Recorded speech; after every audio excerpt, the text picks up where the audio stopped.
One constituency, $1 million. I feel Sikano ahi. Petra Kwasroma, say dear boy, didn't see Moja drop.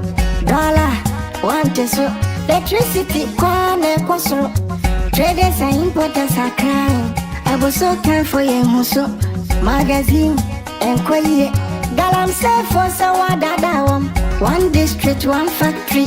Apata cry and mobi. One village, one dam. Abrampo yentubi. Udwano dongura enno. Osoi danko no konso danko. Na ose opena yedia mauno omampenie. Telemo. Na sanetia kwaku. Amamwede sa. Telemo. If you say the country broke, so you they can fix some. Telemo. So you know everything kwaku. Stop complaining. Telemo. Omampenie adegriti yo. Ghana man penny, hunger the killers. You say we for tight our belt. Meanwhile you they lose your own. Corruption, insecurity. It be in the killers, nana.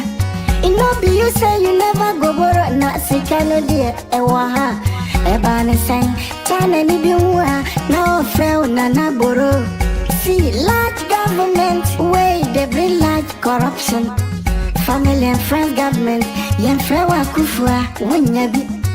Daughters and nephews government, it be in they make nothing to go on. Things fall apart. Bamboy was gonna happen and papa. I am telling Ghanaians that we are not safe. They butchered me, they twisted my neck, they seized my phone, my money. Who did all of this to you? So-called invisible forces. And we all know that the present government and there are corrupt appointees. As much as the most notorious corruption so far as MPP government is concerned. MPP part 1, MPP part 2. You know the notorious corrupt government MPP to say, Nanando, Kebambuki collected their money and their account and goes. Omudi Roma, Omudi Pema, Omudi Yumba, and maybe the Beirut or Mujoka. When you want something, you hear somebody telling you bullshit. On first of all, better not just on Professor Jews. Trust our house for the Kudenimase. Why is homosexuality still illegal in your country? Is that something you would get behind? I think that it is something that is bound to happen.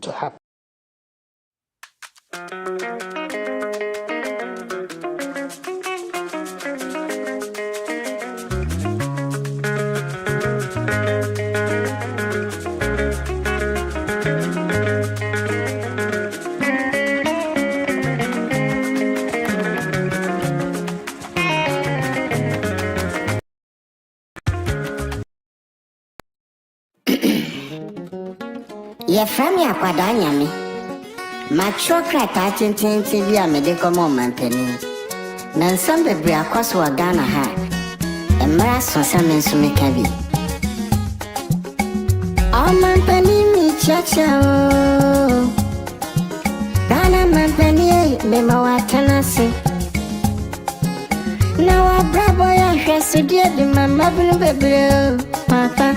Ebinu mo kantam din se o de wintimi nyo mampanida. Ebinu mo se o di wansabo wa fruso se o de emfata. Ne o yo mampani. Na nado dankwa oni yo. Ne mo matiti sa oni na mo kitasa mahama wanya usikabia. Enkanum jabe brebe onu na onyu yesika ma ufanye. Udu anu dongra engo. Osoi danko no konso danko. Na ose opena yedia mauno omampenie. Telemo. Na sanetia kwaku. Amamwede sa. Telemo. Na ose opena yedia mauno omampenie. Some of what is happening is unacceptable. And so we will resist any attempt to subvert the sovereign will of the Ghanaian people. The right thing must be done. We will not accept anything short of a declaration of the legitimate result. Tifo Yachino. Tifo Yachino. Okronfo Yasonimu. Erinunu Yasonimu. Fiafeto Ojuloye We know you still want our money. We know you still want electricity. We are sure you are about to steal wanna gold in Japan. What we no go grip you wanna ballot paper. Drop it. I no go grip my vote for count. You cannot suppress sovereignty of the people. You dare not steal my vote. You can fool some of the people all the time. You can fool all the people some of the time. You cannot fool all the people all the time. Okwasianiate agronagu. Tifo yacheno. Okronfo yashonimu. Erinunu yashonimu. Fiafeto ojuloye. Kaya barao. I no go gree my vote for count. Ole, you cannot use police to intimidate us. Because police, they are our friends. You cannot use soldiers to kill us. Because soldiers, they are our families. I want my vote to count. I want my vote to count. I want to exercise my right. Let me assure you, my dear voter, that your vote will count.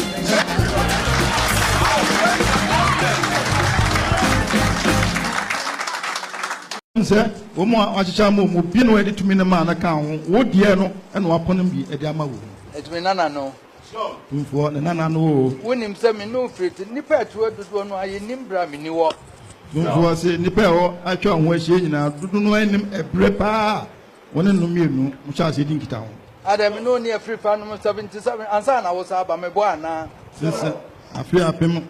I haven't got your son. Nana say, on my free papa now, okay. So I know a champ on water tower about London, Yamino, and Namnico Union Techinum. Then I jump water tower about London, okay. So I know, and could you enter and then and son, I was up by Mobile Bigina Viewer, and says I bear net what he had. Son, as about Bigina Viewer, and Mr. Brocheba, I'm a lawyer, no, me no, the Kunina. Two was of Brocheba and a lawyer, no, Nuna, El Copena. Any aqua abapim, and Namakwa about Pim, and Ransom Crawford catchers one possum. Before the catchers, as one young worker said, there be said him sitting at the Antissa. Bien was one young to Gazo, there be some sitting today. Media Cacran, sir. Media Futupanam de Bemau. Don't was it or Moatia, CSA wanted dear, a Futupan and the Bemau. The Ghana for penny Juma. Ghana for the Omopenny Juma. The penny I read. The Mope I read. The penny Coswo. The and Coswo. And one everywhere. One a Ghana for the 2 bunny way, a bobo sawari, will be in a TV trace or catch any pana was soon night to company for no. Quadron Mahama or catchers are by the come near before the toy. So we are we can TV kind. So, Mahama Nakacha said the come near before and a toy.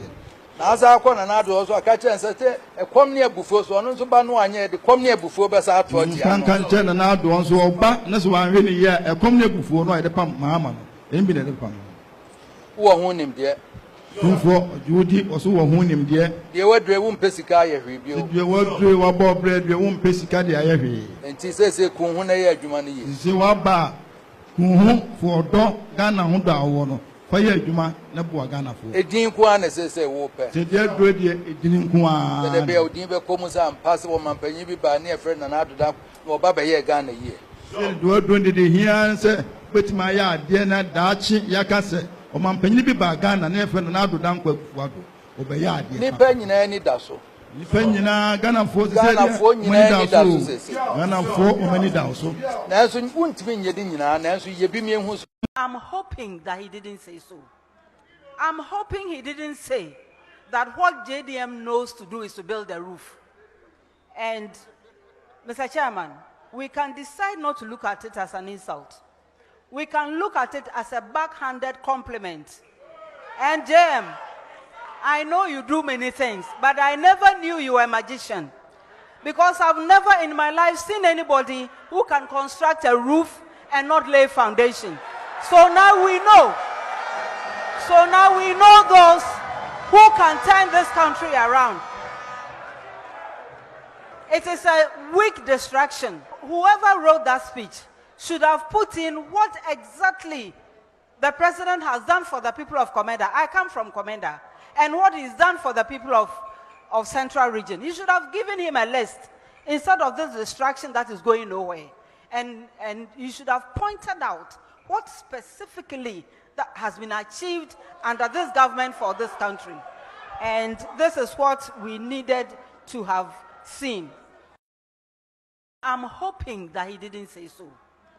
I'm hoping he didn't say that what JDM knows to do is to build a roof. And, Mr. Chairman, we can decide not to look at it as an insult. We can look at it as a backhanded compliment.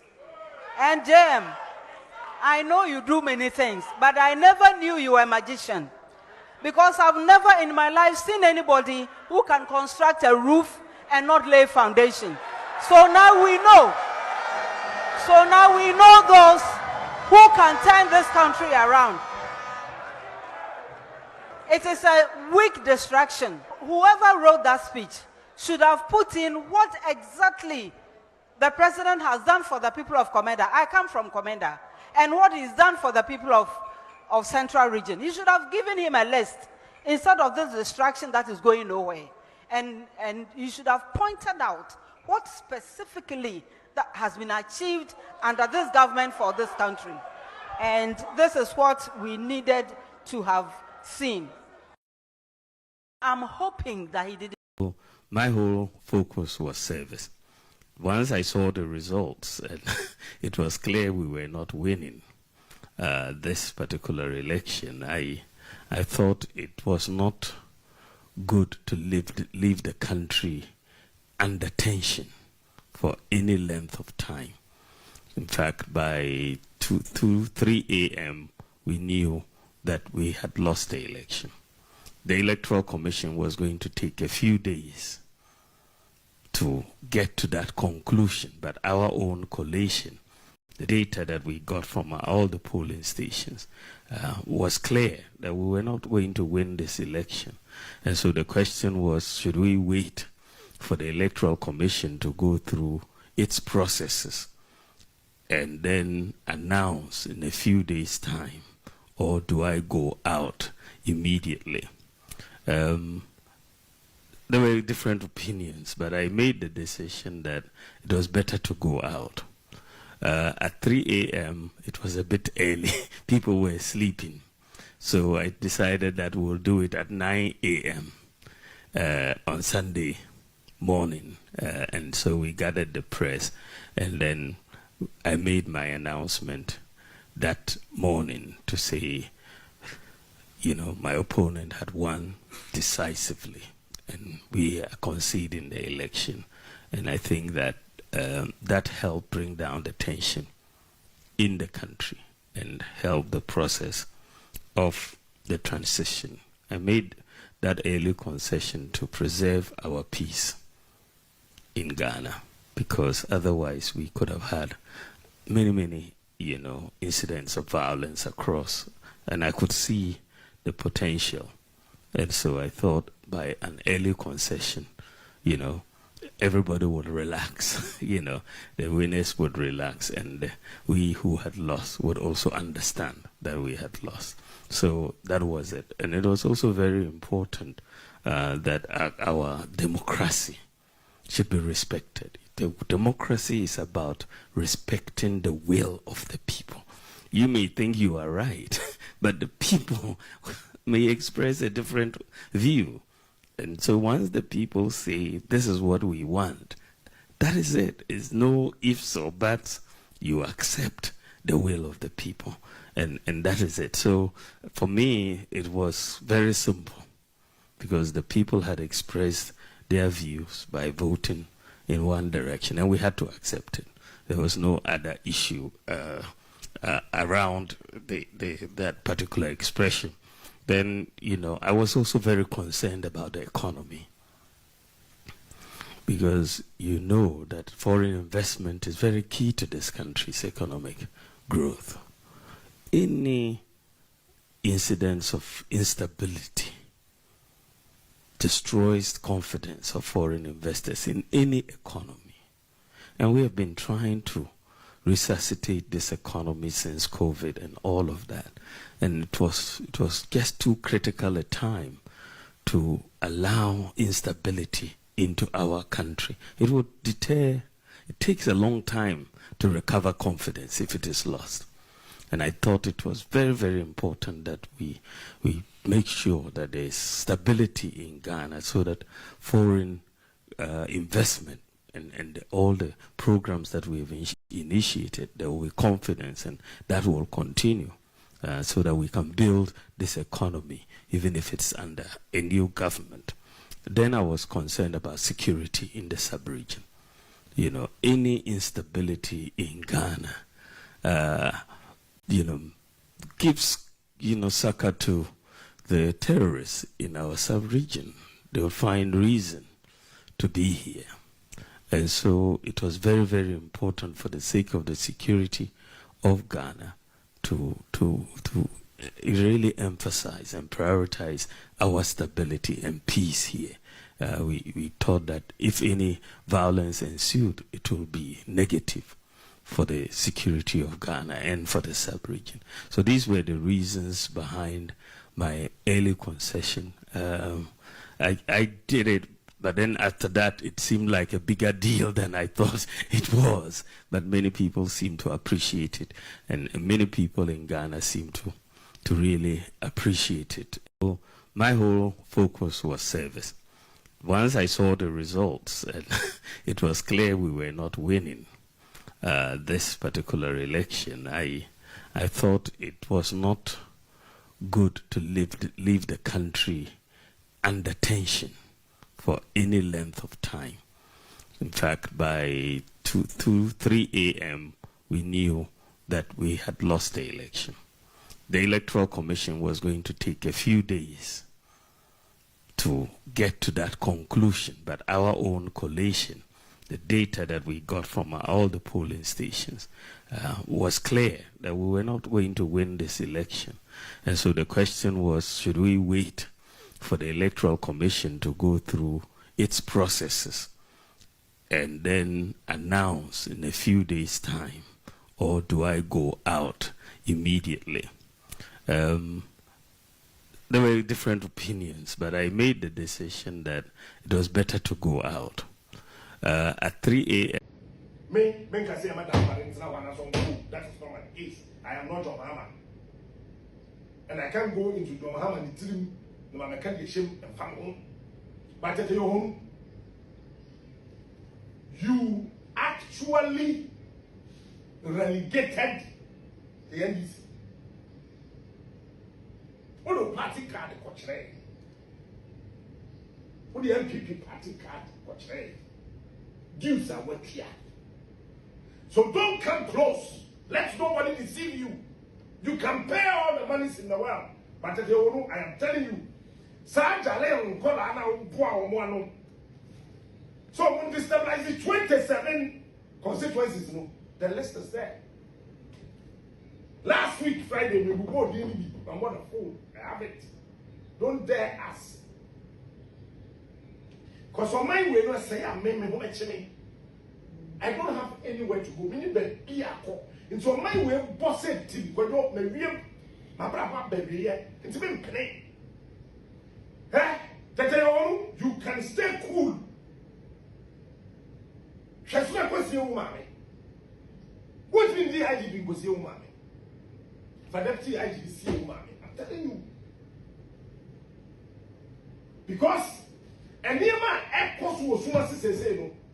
Junior me. Report to the NDC fraternity. Find a minute to me. I beg two. I beg two. Chef, yes. Ouch. Paluta, yeah. Let's go. Paluta, yeah. I did not pick it, I pick it. Hey, I did not pick it, I pick it. Shaking my meal, I get it. Baby, I so swan, I pick it, I pick it. Kim Palude. This is for the market. This is for the market. But I am gonna spend the money. This is for the market.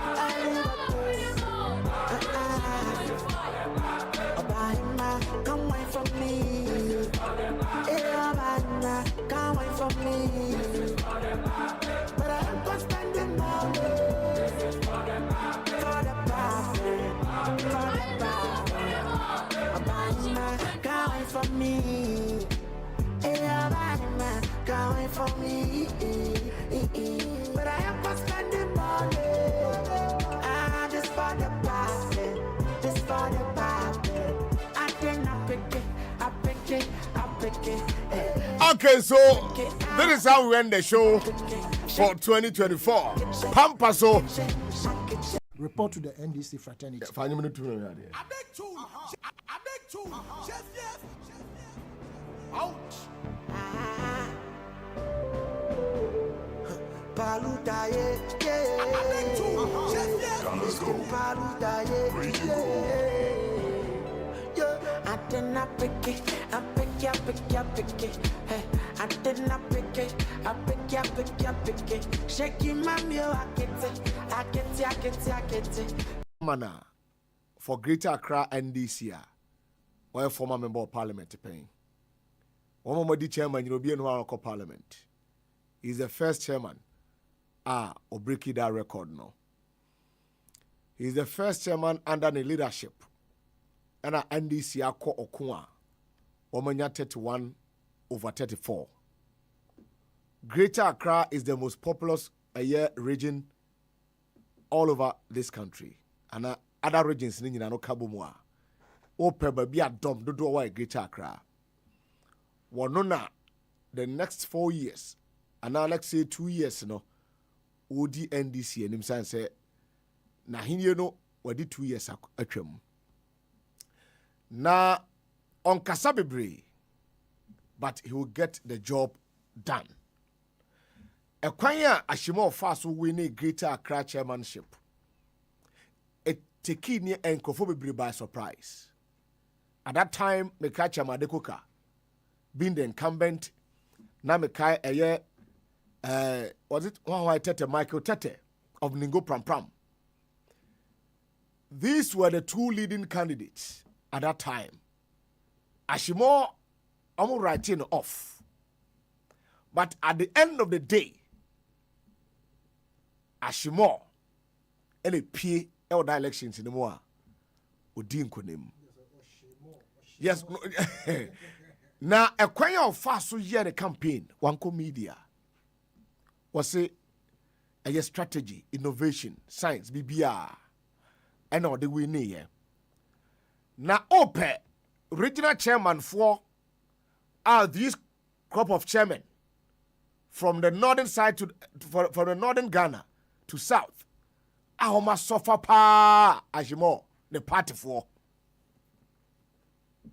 Ope chairman na yetibi seti agenda against him pa. Ajimo is number 1. And me come questioning ko bonkro for bidin. Yeka Greater Accra NDC enom chairman a omomunim kwan ya binim de ne fa so. And now what the party na kwako for the first time I have record at the man because he's the current chairman. Na Enra for the first time in the history of NDC Greater Accra. I'm even yet to say Obibe Chirami say it has ever happened before. Or other regions, no. Such chairman was set a target to the man home. Or set the target to you know. And what catch a party map from the branches to constituency say from branch, ward, and constituency. Say target to the what bet you meet that target, no. these are prizes. Award mende emamo. Enra hosti NDC Greater Accra ewo Bukum Boxing Arena. I was there, many team ni nyina koye. Now it was live on Radio Gold 90.5 FM. O share motorbikes, fridges, televisions. Because car ho. Dubai trips, internal trips are amafo kodi holidays. Na esiwani se okachire. Osen and manifesto promise. Eti sa promise no eso fulfill. And a program you all come koye bra ne party. Ana John Mahama aba bam ne abegaze. And a mobile ya na ban sika MP before the beba. And a ban sika master TDA. Ya bro dada, yen bro nyu. Hashimo say, Obonobo dada. Ono no, ontwen bro nya. How is it beauty no? Obonobo dada. Ono no ontwen bro nya. Etenra Greater Accra NDC and the entire NDC family be grateful to God. Say one mama chairman be to say ni amashimo. Or a nice gentleman on kasa. Or a friend watch it. Frasuma sikacha and say Osmo boy no person now or say hey me fru bi am ganje say the small boy no person ya dey just me small boy no. Now the chairman as a man how can say he's down to the earth. What you say?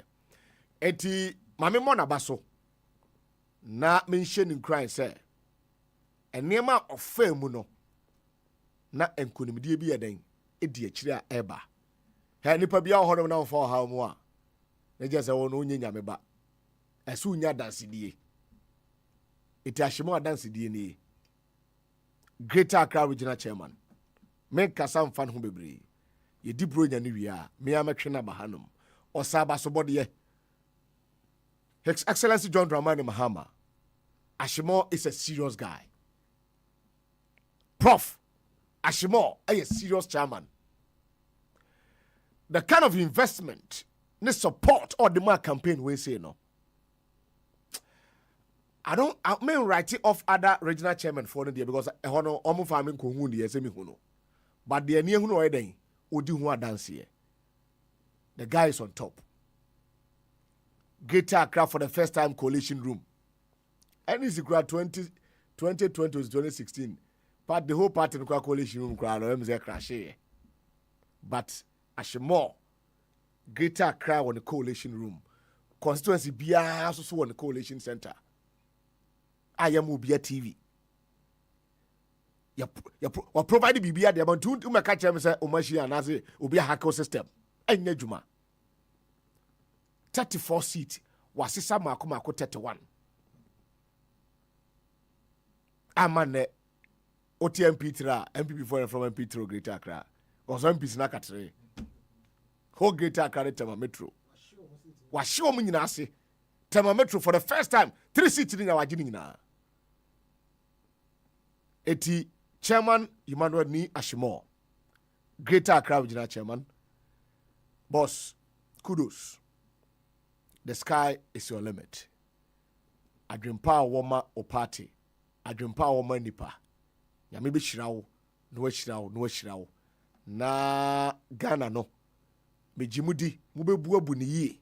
Ama Ghana for so atowom. Eti nyame kan ho. No shode on to nkwanem. Na omo akokudro. No sama ye kodro honhom. Enipa be kan de. But they say ma yemfa nto so. Memma no nyo ho mo djuma kasama o se de wo djuma kasama o I know say amanfo bebre esi o mtrase e wani wom because I know the kind of victimization nyama wan kasa party for edu famu I am privy to sign money nyina the chairman mechiao nyame ka ho na onto nkwa na mama ndi hia me pa yesi ni papa panche bato be che saa asem de ya omunya ka nyesa ombe ma yinyina tima den saa ni papa panche slogan na omna go abio saa ni papa panche ne ombe za ma yinyina tima den go ya pese eche Yeah, one of the first things you need is an independent and neutral electoral commission. And I believe that with the change that took place in the leadership of the commission, we don't feel confident that the commission is sufficiently independent and neutral because of certain things that have happened. My party has withdrawn from the Inter-Party Advisory Committee because this current electoral commission said that body is only advisory and they don't need to take the advice of that body. And before, we used to reach consensus in the Inter-Party Advisory Committee. We took decisions by consensus. Now what they've done is resurrect so many small parties, and then as soon as anything comes for discussion, they quickly say, let's vote. And then they have all these parties on the side of the commission and the ruling party, and they vote by majority and say, look, the decision is taken. And so we saw that we're wasting our time in the IPAC. And so we withdrew. There have been discussions to try and bring us back. But you'll be surprised that it is the Electoral Commission that is reluctant to accept those moves to let NDC come back. The Peace Council has invited them for the last 8 months. The Electoral Commission can't find time to sit with the Peace Council and after that have a joint meeting between the two biggest parties so that we can go back to IPAC. They are not interested. And in the last election, a lot of things went wrong. On the pink sheets that we record the results, they did not make allowance for the number of people biometrically registered. And that's why when they were saying, we went to court and they said, why don't you bring your pink sheets? It would have been useless because you bring the pink sheets and there's no recording of the number of people verified. It's only when you have that recording, it must match up with the number of ballots in the box. And so if the Electoral Commission gives you a form that does not make provision for people verified, then what is the need for us putting our fingers on that verification machine? So a lot of things went wrong. We've done our postmortems. We realized that we have to go into the ring with our own referee. What does that mean? It means we must take advantage of, the systems that are given for political parties to police the poll. And so it means that we must be extra vigilant at the polling station level, at the collation level, and the final tally level. And so we're going to be much more vigilant than we were in the past. You expect that the commission is neutral, and so there are some things you take for granted. But this time, we're not taking anything for granted. I use that metaphor because of one of our boxing legends, Azuma Nelson. He had a fight with a guy called Jack Fenech, and he lost because he thought the judges were unfair. And so when they asked him, they said, what is it you're going to do different when you go into the ring? He says, I'm taking my own referee along. And they asked him, which referee? He said, my fist. I'm going to make, once I knock him down, nobody's going to come and give a judgment, that he won the fight. Yeah. One of the first things you need is an independent and neutral electoral commission. Part of today's event where we award. And we fully understood the pain and sacrifices this exercise demanded. However, it became evident that without such bold and decisive action, our economy would have faced an even greater crisis with far-reaching consequences for every Ghanaian.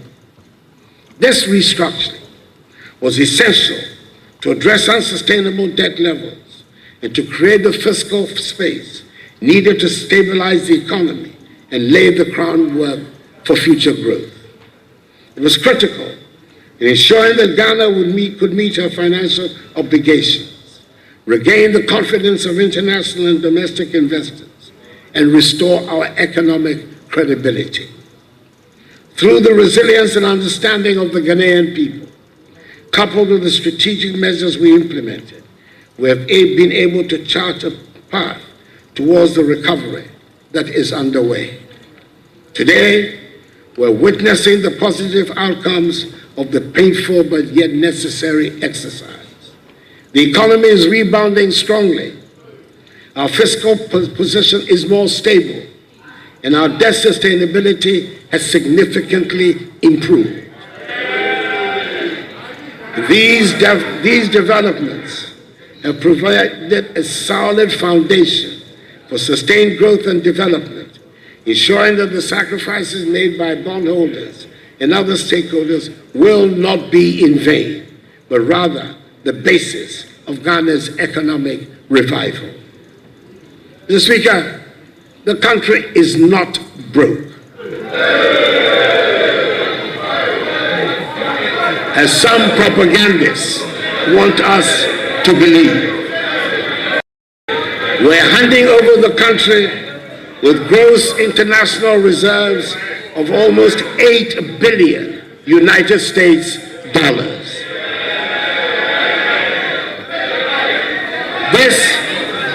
This is more than the 6.2 billion United States dollars of gross international reserves my administration inherited in 2017. Economic growth. The noise will not shut out the statistics. And I intend to put the statistics on the record of Hansard. No matter the amount of noise.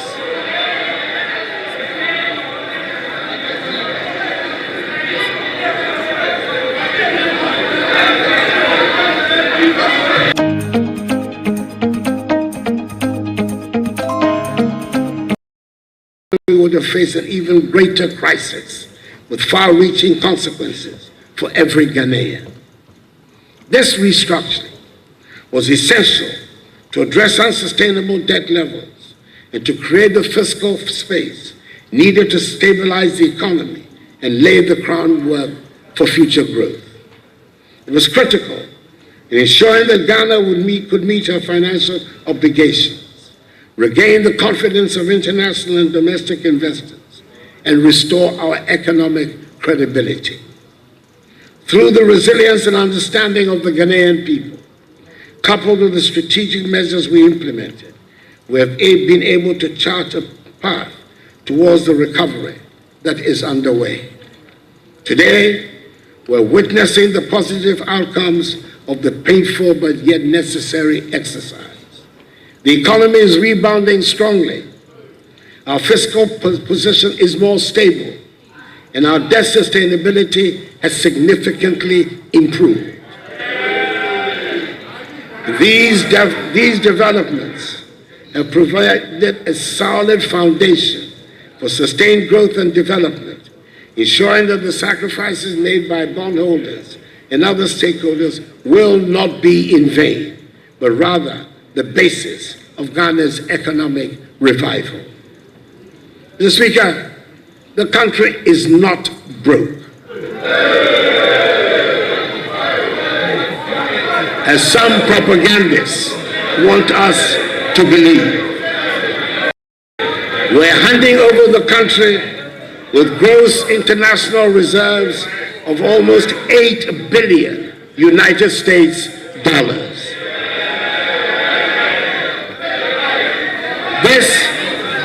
This is more than the 6.2 billion United States dollars of gross international reserves my administration inherited in 2017.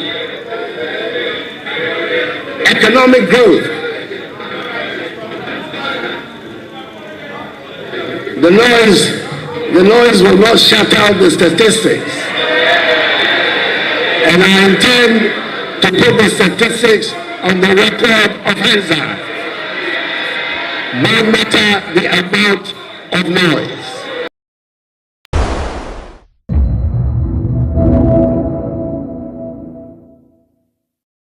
Mr. President, let me remind His Excellency, Honourable Speaker, that his tenure in office will remain a timely reminder of how not to govern the country. But let me also be quick to assure the good people of Ghana that hope is on its way. And President John Dramani Mahama and the NDC, we can once again glean a brighter future from the throes of despair. Together we will work hard to lift ourselves from this historic low and reclaim our place, our glory as the Black Star of Africa once again.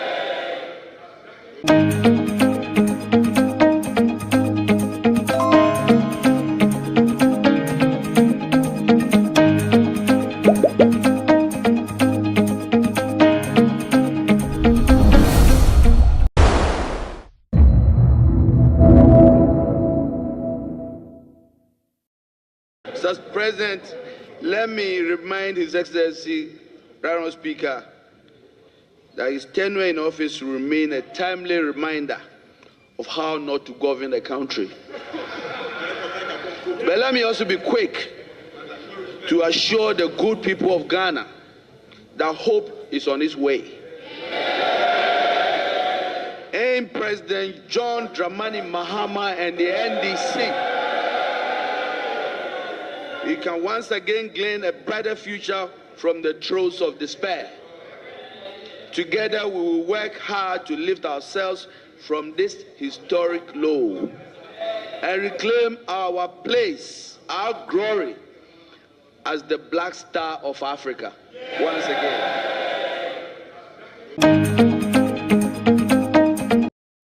Causes of kidney failure.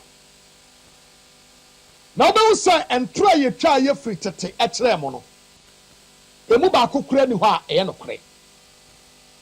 And I say, Wababa Kata says, Southern may be dra. What are any kidney failure? And Katana for you. Anka India for you. Anka 60% of Americans.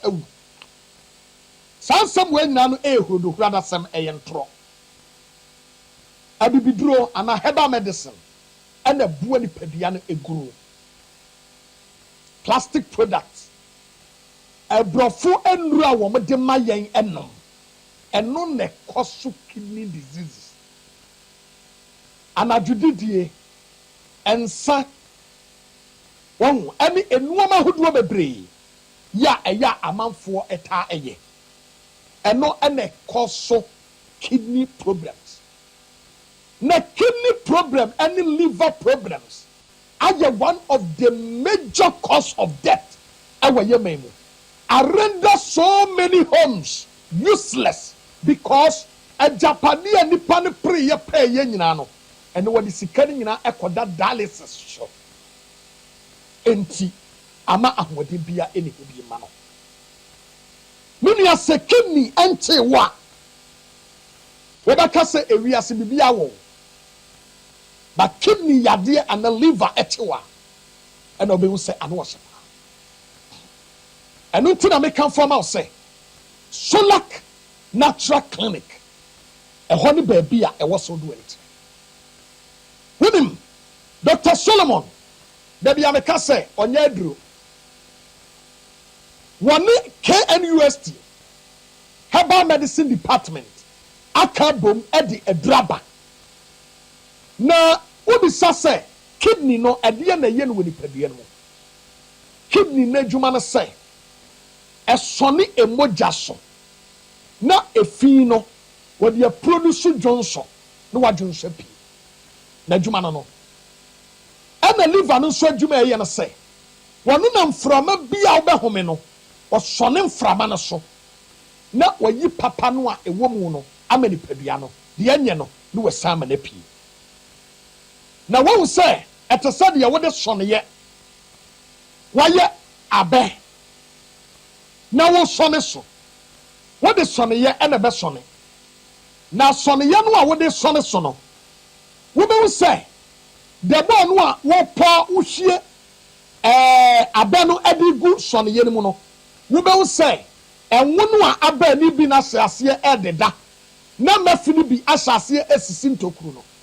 Eti ebedru baabi no wo sone so a afe no emabiem na ewo se wo pensuo hye na wo de sone ye no etum na ehuhuru na emu da ho ansana wo san es e de asone another one sabe ni nti aduro no a wo de aba no Solak Natural Clinic wo bawura ho a ade o mo ye ne se ye be check wo ye be feel ye be show kidney no na ho aden baabi a aseye duro na wa ma waduro aduro na djuma eye ne se ebe atake o kidney no na ewu no a kidney ni ewu no wa nyame na mana bankwamu biem na wa hohurum asone no ama emu na sa da ho sade ebe ye betumi asone moja na so na a produce Johnson na abepi obia wanya kidney problem bia no enim say ni problem no a wanya no wontumi num suo bebre because num suo bebre na kwata ni padua no a just say every 2 days or 3 days bia no okoda dialysis so e ma ye twi free ni padua no minua enu nti ana mekan fu Solak Natural Clinic e dey ma say wonpade unyanya any sign of say obenya kidney yade kona ko check wonso ebia wo sign bi ya ekyere say o kidney no ho beka kona ko check na wokọ na ensa ye nwie ya wa ma wadura bo ho ban na watrase ate so konso na aseye wia wa ma waduro na arepair ne back broni ni eduro ya ye de repenti wo say ji wo twa kidney ni free ho no okope foforo be se ho abi before ye wade o but the number be ma se sia ya me na oguso a ye kase ya no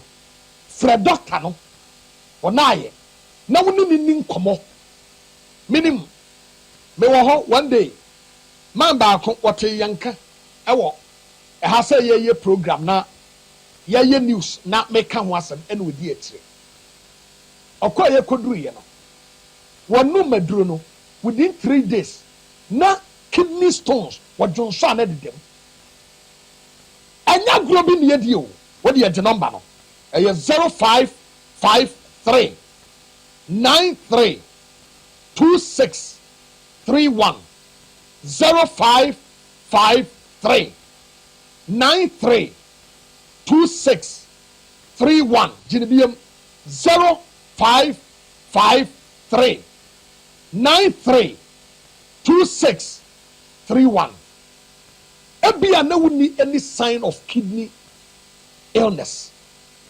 Ebia wunya hu any liver problem ewo ni padua no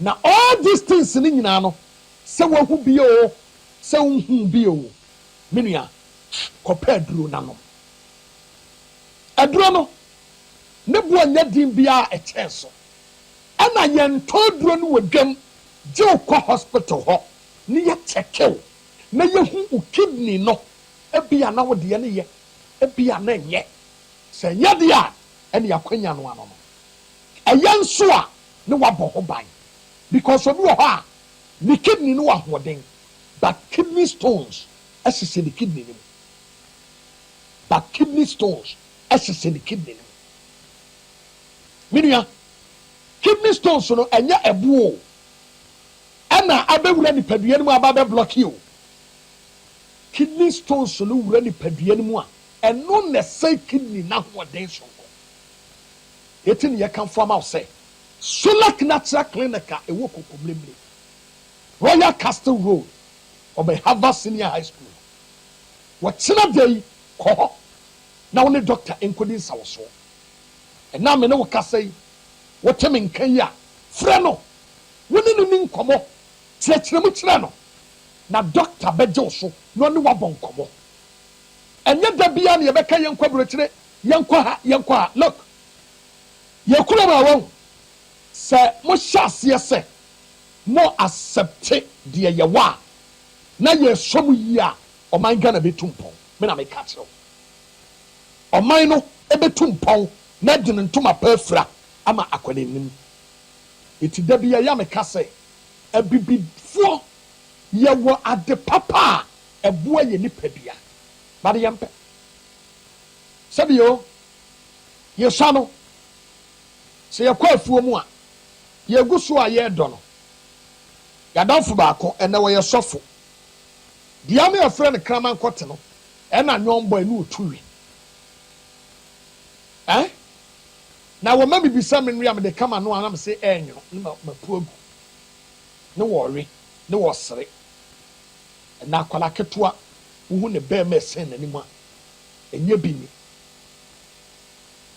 enti me kan forma sa wo de kona kokosia doctor je number ni biem na frɛ no na woni ni nkomo asempetia men kasa tenten number ni 0553 932631 kidney yade chewa woni owuo entamwa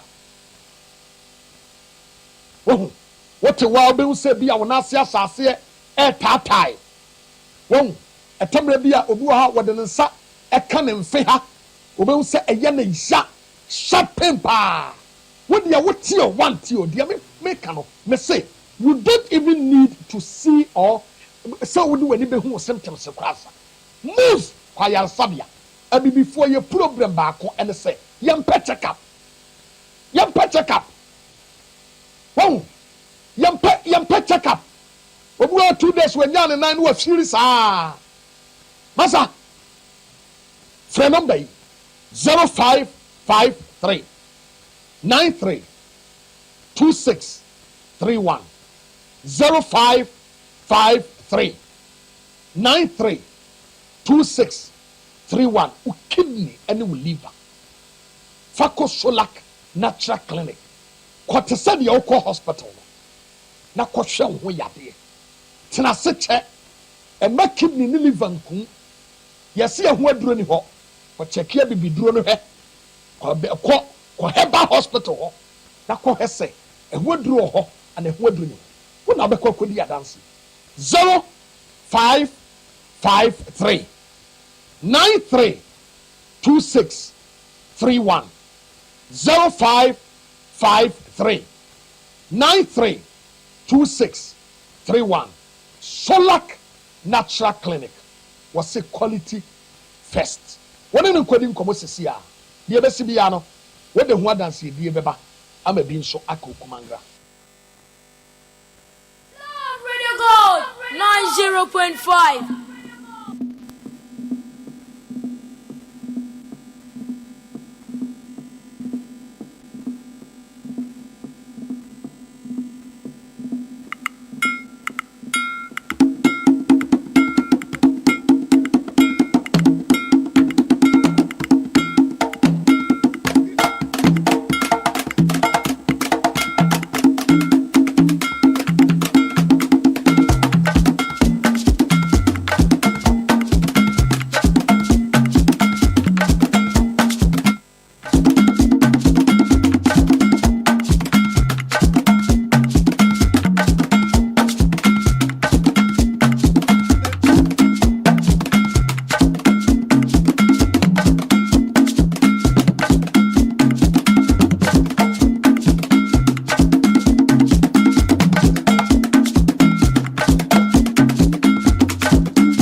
Bachobo we no mama nshade wo se ba umie nyasan Oba Naranzua Primary School ewa bako ha say His Excellency John Dramani Mahama enya 265 ena Dr. Mahmudo Baumia wano ya 0 ena rejected pilot eye 3.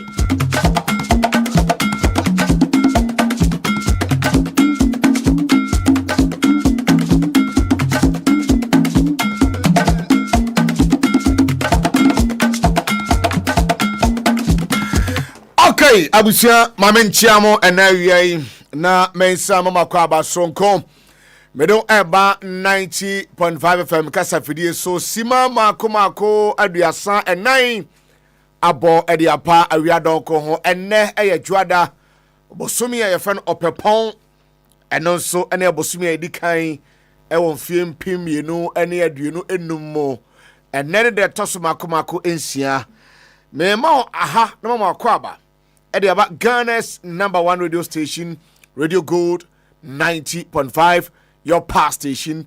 Memo akwaba about so Jumadi Adebro, Pampaso, the hottest socio-political program. I ran a fiti sabre kopim se awia no nine bebo jibrene kan team no ho. na yensum Ghana. Once again, your friend Ransford Kwesibuache, R.K.B, Asidankoma production team, Elvis Sebiga, Patrick Asford Wedu, Prince Braco, and Ase Kofi, Emmanuel Omadaro Makambi, and Tamachi, Amia de Jumadino. And so at the we are back for good. Zanse 2025, Afei na Shasia, yes, now trading kind, and Shasia Kama, Yeko, and any na Shasia Sadia. Na ayaniema pa ena afi ekitano edeba sanse last year yakotoa ba ochina ne bosome pepepepepepepe yakotoa ba fi atwemu na aban sesa atimi aba menuka say his excellency the former president or sanse president elect president Mahama wone the vice president elect Professor Nana Jenopo and nano pay wamo pempe ekoto ewo the Jubilee House na omkoshia President Akufo-Addo and the vice ne panifo ewo Jubilee House obsan say nei transition team no omjumade nyina abawieye eteso omtimiko na omkodinkra sanse enne anadwi at 11:59 p.m. no President Akufo-Addo ceased to be president for this republic eti na chese so omtimiko na wamo ekokohweboa na afenso wamo edinkra na moto ehonum officer President Mahama atena hopan edase meyiri dada sanbe wame efie dada na enwa say committee ono no woninim corners no ofa ha upie ha ofa anso upie ha ebia ne abeye na yi kakra Professor Nana Jenopo because as at that time now she was the education minister but then so atran office one more omo akoto ye de ton ho sem so betimi abro then a President Akufo-Addo ekaye then a President Mahama ekaye ene emperor chochuru ne techire ni nyina no saying na nema enso esifa koye ahead of the big day tomorrow ye be call Black Star Square team no womo adika ho dada me no ka say kita members by 5 after the morning show omadikan the Black Star Square no our class posted the material mamponano nyame the big event when inauguration of the president and the vice president elect nyame adumo china baso President Mahama and so Professor Nana Jenopo a big day edema the two great personalities here wama call a landslide victory and a PMU na ohwe how anemasifa koya utimi se de anigye ene sere constituency Electoral Commission regional office me no ka say counting bi recollection bi ekoso a court ema sa kwan no na ehon sema kwa kosisen yene padifo be din come from the camp of the NDC yebeko Eastern region yene lawyer Labi Minta enso be kasa Fantia kwa North ene Akwatia constituency NDC amanyoko no eko injante recollection Electoral Commission declare 2 seats no edema MPP no omako injante MP select no say enya de say nanadwi yebetime asom in asem ne sa kopiem court na amanei court no ajinjanshi na tum a decision no so ehodi details no 90.5 janshi na tum a decision no so ehodi details no 90.5 FM yede ebebro na the 8th Parliament mrashebedwa atoso mako nwotwe anopai tintontan yaguno na ene anadwi at 10 p.m. no mrashebedwafo a yato abade am foforo ambewura the 9th Parliament anadwi no wombeko na speaker Gbagben wono so President Mahama ed krataba kachire the NDC leadership Kokoso Parliament say omunhwe na omun nominated for election tonight eti ene ejadwumadie no anopofo by awiafo aba yenyina besa kan ho bom anwumere yasan betra kasa video we say so niamma details abekoso Parliament sanse nei adaje ni posunte ne no kira ne de it's all about aba yekokoto ya hunsunsanso ene dwumadie a officially except processes and events I would do etimi ba munyina no etimi pass through no ene beti hu nkomo live hanomo enya 20 Parliament a big day at the Parliament na quite big deal bisa because of say osha seat awodwa akodi NDC nkyɛn ne akodi MPP hɔ ne ne ɛkɔ nkwanten kuro no nyinaa na landslide eti yɛn nkonkonya ɛyɛ Carlos Ahenkra part 2 a akɔfa ballot papers awi agu nanum ne bidabi na wohwɛ seat ahodoɔ a officially Electoral Commission ɛyɛ ho adwuma na NDC kita 183 NDC kita 183 to get to test majority no ɛsɛ onya 184 eti ɛka to test na the number of seats ɛyɛ available no na what dividing by 3 we dividing by 3 we are na oyi mienu aka bom ɛno ɛde to test no eti na kyerɛ the yɛtiɛ no agenda 88 seats so far agenda 88 seats so far ɛna akɔkɔdi MPP for hɔ ɛna independent candidates for no wɔn nso so ɛyɛ mako ɛnan eti a breakdown of your friend saying parliamentary seat no say ɛna Ablekuma North no still in contention a kyerɛ sɛ Electoral Commission bibia keka bom wie na fanu mienu ɛte wɔn ho ase de a na coalition kɔ so a ɛnkyɛ Ablekuma North ɛkɔ akuya free ye anaasɛ akuya free of MPP anaasɛ we no ɛyɛ awurabena Orbin of the NDC ɛde no nso details no yɛde bɛma wo yɛbɛkɔ abɔnten yɛ di nkɔmɔ na afei so sɛm ahodoɔ aka nyina no yɛtumi ahwɛ ɛde ho nkɔmɔ kama na makola hye ama ɛyɛ dano memenda Vice President elect Professor Nana Jeno Poku Adjuma no kyena saa bere no na kyerɛ sɛ waso akofra mu asoɛ ade nse akantam sɛ ɔbɛsom Ghana ɛwɔ ɛyɛ ɔpɛpaso ama Ghana tumi atumpɔn atumi akɔnkodi akɔnanim ɛda no memenda maame ɔbatampa ne no futebre ba obia no manu bie no ɔkɔ makola wɔne makola fo edwa fo kokodi nkɔmɔ na arosɛm na asi hɔ no yɛbɛhwɛ sa issues no so hɔ no mɛnɛyi the National Women's Organizer for the NDC Dr. Louisa Hannah Bisu Kotai Mrs. One also in the team akɔnma ɔmakɔ visit yɛn moms and dasa wɔn mo yɛ adwuma ɛhɔ no nyina ti yɛtra si yɛ details bi a bɛtɔ fam ɛnɛ yɛde ma adagye ne poso sɛ de medical catcher no where part 2 of the program part 3 ɛbɛba so anwummerɛ ɛkɔkɔ pem anajo kɔpem sɛ parliament ɛbɛkrosi na ɔkyena the big event no nso so yɛno nsunsuanso nyina nso ɛtumi abrɛ Ransford cable akye ne me din R.K.B kɔ pipiase de hyɛ ne me patapomfo de hyɛ ne me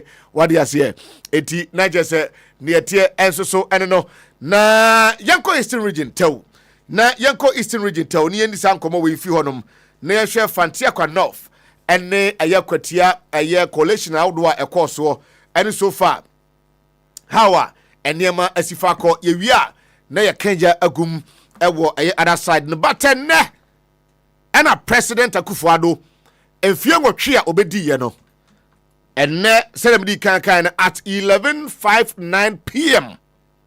ɔnyɛ Ghana man pani biem and prices of goods and services saying that here down no me hyɛ mo bɔ sɛ yɛatena si we're going to make sure sɛ yɛmmɔ bi fa pressure meto President Mahama aban so zan sɛ as a country no we have come far na yenim baabi a President Mahama gya Ghana in the part 1 of namamuo ɛne yenim baabi a Akufo-Addo bɛso mu ɛne baabi a ɔde agya eti yɛbɛhwɛ especially prices of goods and services na yɛwia petrol bo ehu hiame eti petrol currently petrol gallon yɛsɛn etenne yɛbɛsa calculation we say nyina ne de ato wɔnom sɛ Akufo-Addo ba bɛfa Ghana madwa no President Mahama gya petrol gallon man say ɛde ɔno so ɛde so mabɛduru say sɛ de bɛyɛ ne yɛ koe ne mu a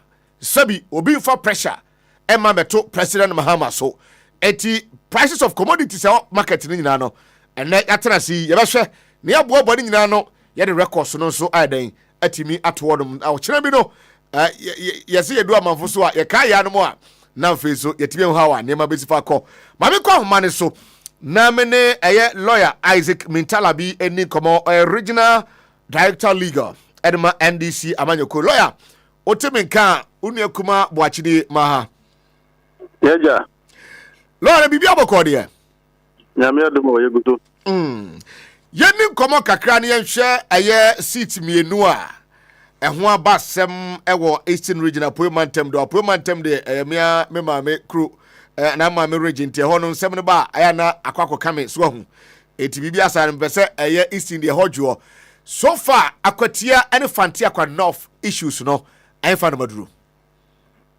yo me chia tie fo nyina dia kudu a ne se en omumu ye bitimi aso am if say injunction at the parliament to in the say omumu ho pan say the best way the dia kudu. I see. You show the case by case. Akwatia dear, I think Emrebi mene NDC akwatia chairman din komono kase coalition om ye womo kok nipa asa nipa nine de ade kosie ye. Ya se ketase, tizeni avensi. Na ni ase ketase, tizeni avensi. Na nipa ofemu a ense se onya ho kwan ko parliament no mo na ya wona ti koso no mo nkujina parliament de. Ebi mse agro no se fair udi kukukura ya oti ase but enye fe dia e de ni breba enti ho ni akwa kodu nye ma koso akwatia no enso ni enti ye ntimi ma obi nkujina parliament se ya enka se ono na ye MP ya yi no akwatia debi enti ye ntimi nkonkoso obi a o parliament se I see account some nevi ti asem ne dia court na court so ma injunction se me ma parliament se bi o emom humusuo enkonkoso MPP nipa na isi abo mutrimpo ede nidin akoto ho no nso adwuma na kwa etu misem semra no misem a emam akwan se menyi bi enti se me metimi afa kwan bi so na me no wabo akwa adwen kro yes na fe metimi de udin akwa na kwa semra na me ya bi si bra no ede bi ko nya advantage but democracy mu na ewo no bibia be ya o se fe ube issue discretion na also issue no fairly ta na constitution ka no enti wuntimi mfachire nkwa de ope na fe wi a wo de mra no asha here na wo de pesa wo de endorse illegality and as a wrongdoing enti mi democracy ni ma ho kwan sa enti case no court injunction so ye de ato omo so enti obi enti mi parliament enko so in ewo. I see. Barasan minimsa ye to aba electoral commission e so hwe said be NCC embam in all these moko metwene basa ne se na de ade nya no electoral commission no sign na what me conduct ne ho akotia case na sam na mekan ana o nyina kan bi ne yaduru ba bi yaduru electoral commission kan ho pa because o mo na neutral person akwasi e bobo board ye no ba e here referee yes I am there ho asi o. That's true.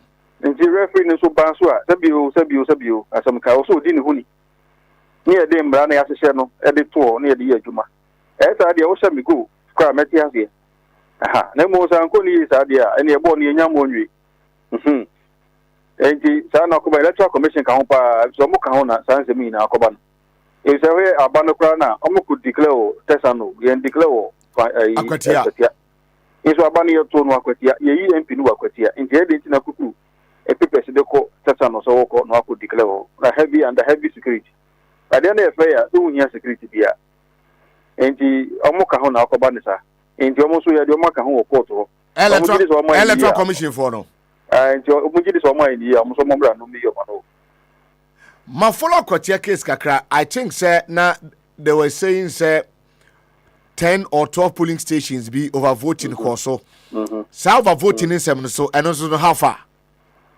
say no na no ye beka o court okay ye ka o court ni wi a na fe ye be hu ye de no ebekwa kusi no court na betre emra no ho enti ekra na fe se betu fufuru se be ne den ewi a na fe ye hu nipa ko a enko nipa na wo akwatia constituency na nkasa no etimi ye twusu no so ono no nkojuna mo na parliament. I see. Sana beba no enti the MPP candidate electoral commission declare say on corner there now no say na odi kaka for the sake of emphasis and anumere won't even come rashe bido me enso in as member of parliament for Kotia. Oh de so bako no ka kwatina spectator stand akoko he ne nkrofo aye kwaso. Oh I see. So no crowd there on the won't even chamber ho enkujina so MP ho. Court na giatum sa. So mo the application by sanka yembo sa injunction order nintungu. Na court no say o masem no entona so into your application the court na boego. I see. Into injunction no court na san shemukena. I see. Eti da be na ehwe no say substantive case no wo best start here. Sisi ya ni de say ye besebo so nso ba be ya. Okay. Nje ma no ebe koso nti date bi e di so. Yanko Fanti Akwa na me ne onwie. Fanti Akwa ye hu two declarations. Baako the substantive presiding officer no. Later ye hu say baako so also an assistant. Ye hwe ne boss ye hu no. Anya sa case na. No pepe. I see. Eti eno so redeclaration ni na monyi ntuma na. Na oye de no aja. Emra ni mu no. Be bi e ni wa ye pre bi redeclaration. Emra ni mu no declaration ba ko pe. Oye ni wi na se obi si onte ne ho ase a. Kwan a emra na kire se o se ye nyina ye fa so. Wa won to ho ase no. Ene se odi petition be kokot. Nemo no ebi no ma mo say omuso chen ma no na emma de kese e agro bi kwa wo mo ani so enti de omo pe e no mbe ye enti mra na ka say onti ase a ye petition no omo no ankasa de tumi a hwe omo nsem a emra ma ho kwa okurum ha so bi de ne mra be hye ne nsem e no omo say omuso chen mra ni ti no omo de mra na hwe omo nsem na de ompe no mbe ye enti omo say on be redeclaration and omo ankasa mutumi omo pe e di akwa redeclaration and omo akọ declare before na see the democracy rule of law ya juma ujiri se nkopo bi se no o se yenya omo ho abotra na I see. But then I see someone do ajiri because na me face nka so ka one of the disputed cases in be ho. Some of the Minia Ibema Godwin Edwiji Tamakuluna. Now you Hojuma. Okay. Intina Yachi Musinebea. Okay. Me. And yet, Metrina Bana or also have a Mama. Mate.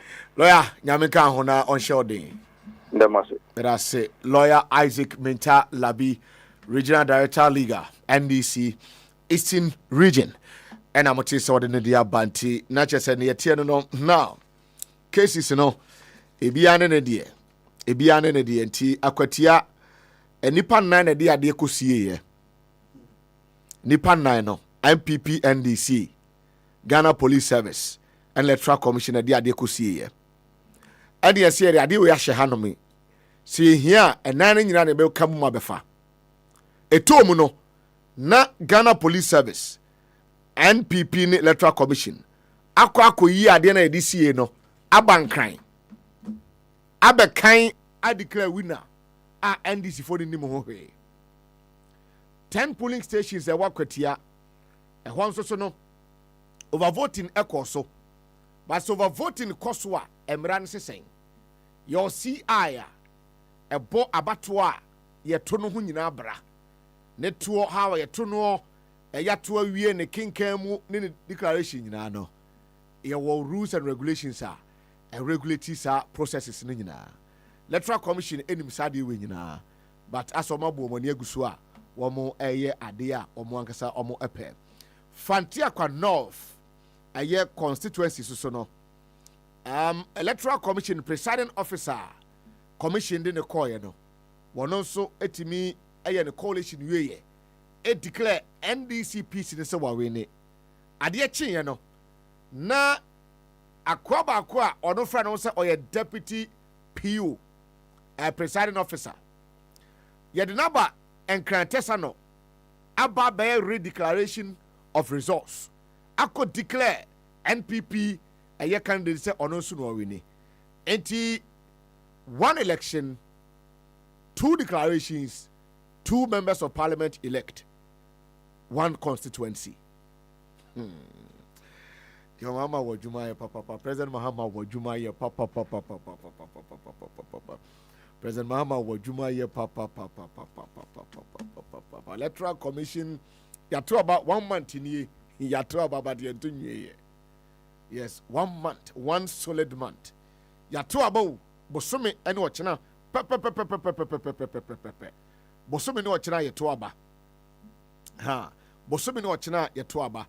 Ya to aba nso yantunye igusu aye kenkan amno kasa yi oba Greater Accra Ablikuma North constituency also a huru gidi enya asem ketewa 90.5 FM sunie yehwe se yensabeka aye lawyer Gordon Eduji Tamakulu na wono seat ni bia lawyer Labika say hye nsa no wono so the details but as we speak no the NDC ekita 183 MPP 88 and 4 independent candidates and so far omabe PM eti aka number na bako na officially NDC akloke 2 tiers of parliament wamo ehwe dim se wamo sa enso so ebetimi aka no eti na chese ne etie eno no eti yabehwe na yene aye lawyer Gordon Eduji Tamakulu so adi nkomo na afi so yahwe hawa ono so asifa handle niema but so far so good. Yes, so far so good. Lawyer wabojuma. Yes, so far so good. Wabojuma papa. Ubedi sikasu beda ji wabre papa. What you say? Ha. Why adweso be you yam. Asum Ghana. Obebre pa. Uze nipa bon for mo mani bema wabre. Ti lawyer omo twa so papa but minim say esemra ne ye adwuma. Na the whole of the people no as so a transparent no na constitution no e ka ho asem. So I think say SSRD na say esifa ekronti yebehwe na yene lawyer so adi nkomo na yehu hawa enema enso betimi akokama na yenhwe hawa issues no esifati. Okay, so mamene director legal NDC ending nkomo lawyer Gordon Eduji Tamakulu lawyer official pa. Hello. Yeah, lawyer official pa. I think come back again. Afisa sani ya wonhode wonkwa. No question. Na djuma Ghana asoma ni aye amana so nkrofo ni. 120 days. Me about 211.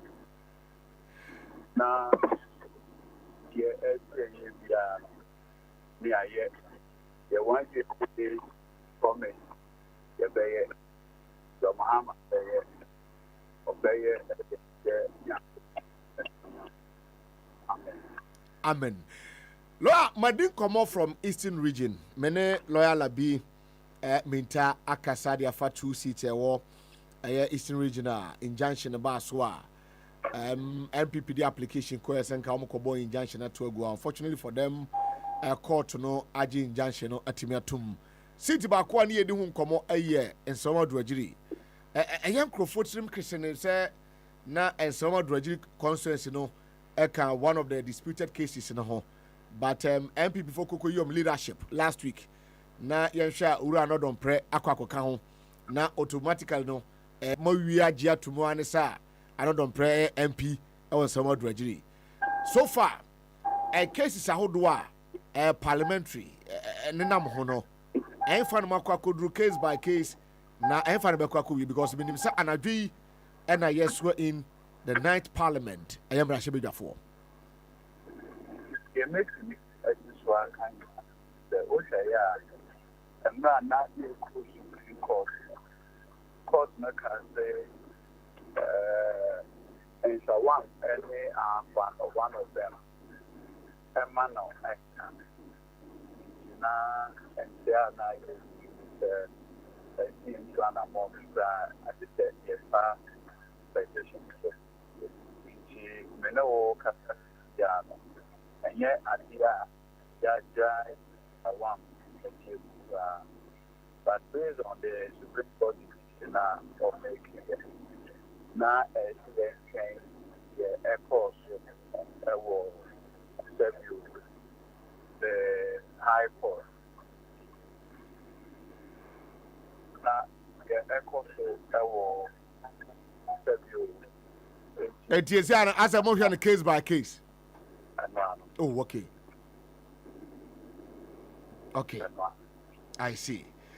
Okay, so ablikwana of the NNCC no mahu se wo mgusu a mo ye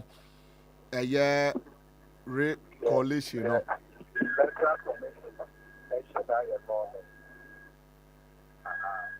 Electoral Commission lawless. Completely. What you saying? Yes, I live here of education. And a prayer court. I Electoral Commission lawyer, class 5 years and activist. Papa, yeah. And she's so up, why are you doing? What are you doing? Huh? And then lawless and Tina just per courts a year and never be a massacre and must save you no exercise a course here and assistant electoral commission cry a year. That is the reason why we are trying to and they are lawyer came for today. But I'm a Kaiser Electoral Commission we are NDC time on our come presidential a primaries. Now Monsanka rate to be from court. Not and 12 Mitiopa.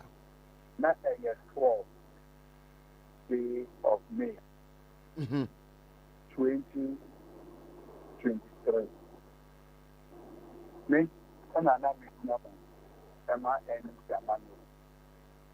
And the Qua, the Woody Share, Dr. Nico, at the Amano at the core court. Now, what you need for Pale, waiting for a gun.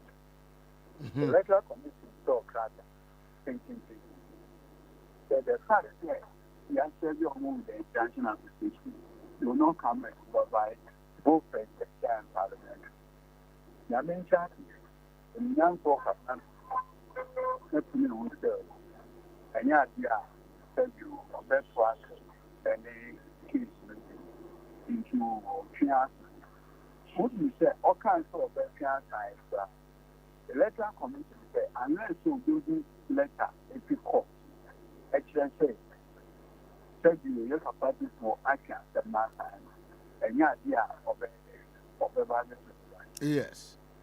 And then, what we get?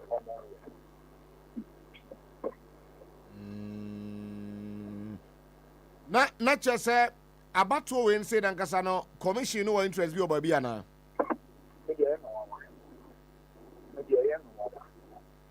Because they're not being said for your record. You say, and farm,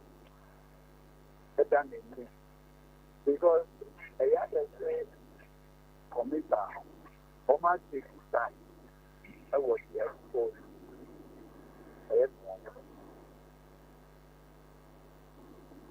I see.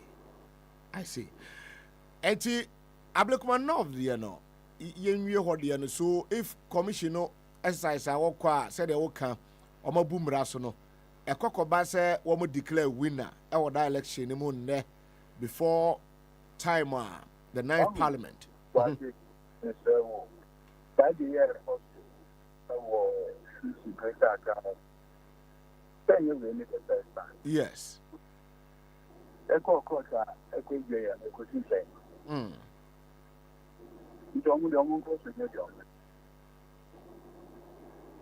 I see.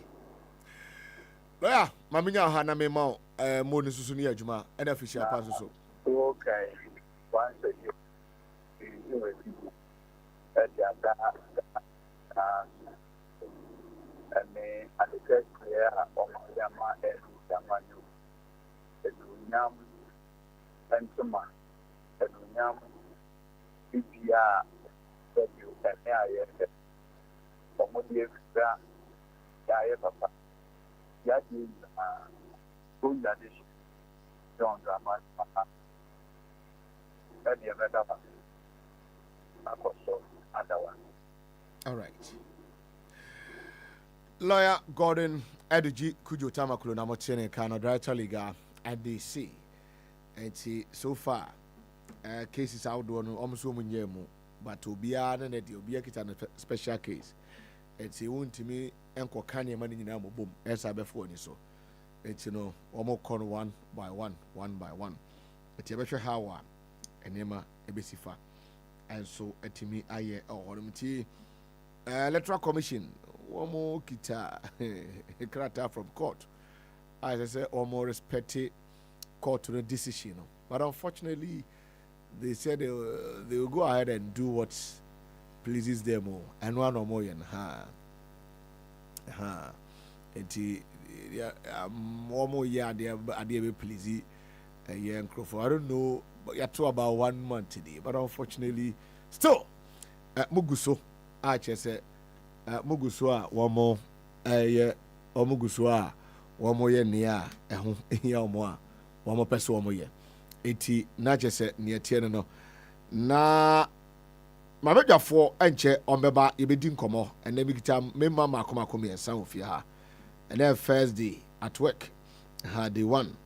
Now the kind 2025 officially you better have nema besifako. You better have nema ebesifako. But ochina jumadi a ebeba so no. Enim say amanfo dodo na neba. Ha. Amanfo dodo na neba. Na ohwe dignitaries awdo a womo emfiri Ghana ha a womo jipini ochira no matia tumu anya asem ketwa na you say 21 heads of state from Africa and beyond 21 heads of state from Africa and beyond omokita aya 3 vice presidents 4 ministers and 24 envoys inti yawe no china enso so abakosem besi comeback be very great. Comeback be very great. Mekai say Friday no na Madrid ne Valencia bobo. Na Valencia di kan to atena na Madrid sign a D red card. Na yewie na 2-1 in favor of team na ne player back di red card no. Ti comeback great anya sembeto. Okay. Eti bra Facebook na yen hwade oba Facebook we're Jubilee House. And I don't know whether President Mama and the team is going to maintain the Jubilee House or better go back to Flagstaff House. I think that we should agree on something. Na Yanfanto, the seat of government in so once and for all. Yes. Nyasa every 4 years or every 8 years viano. Sir regime Sisan. Another 8 years Jubilee House, the next 8 years Flagstaff House. No. More voice you bet me more. And I said, Bibianim. Okay, so President Mahama Nye and our friend Honorable Josba Moktare or Betia President Kufuado and President Mama Fred the Vice President elect. Our Betia President Kufuado and Julius Debra. Former Chief of Staff, one also so El Hobby. Na you say President Mahama arrives for the tour hosted by the president, the current president, or the outgoing president.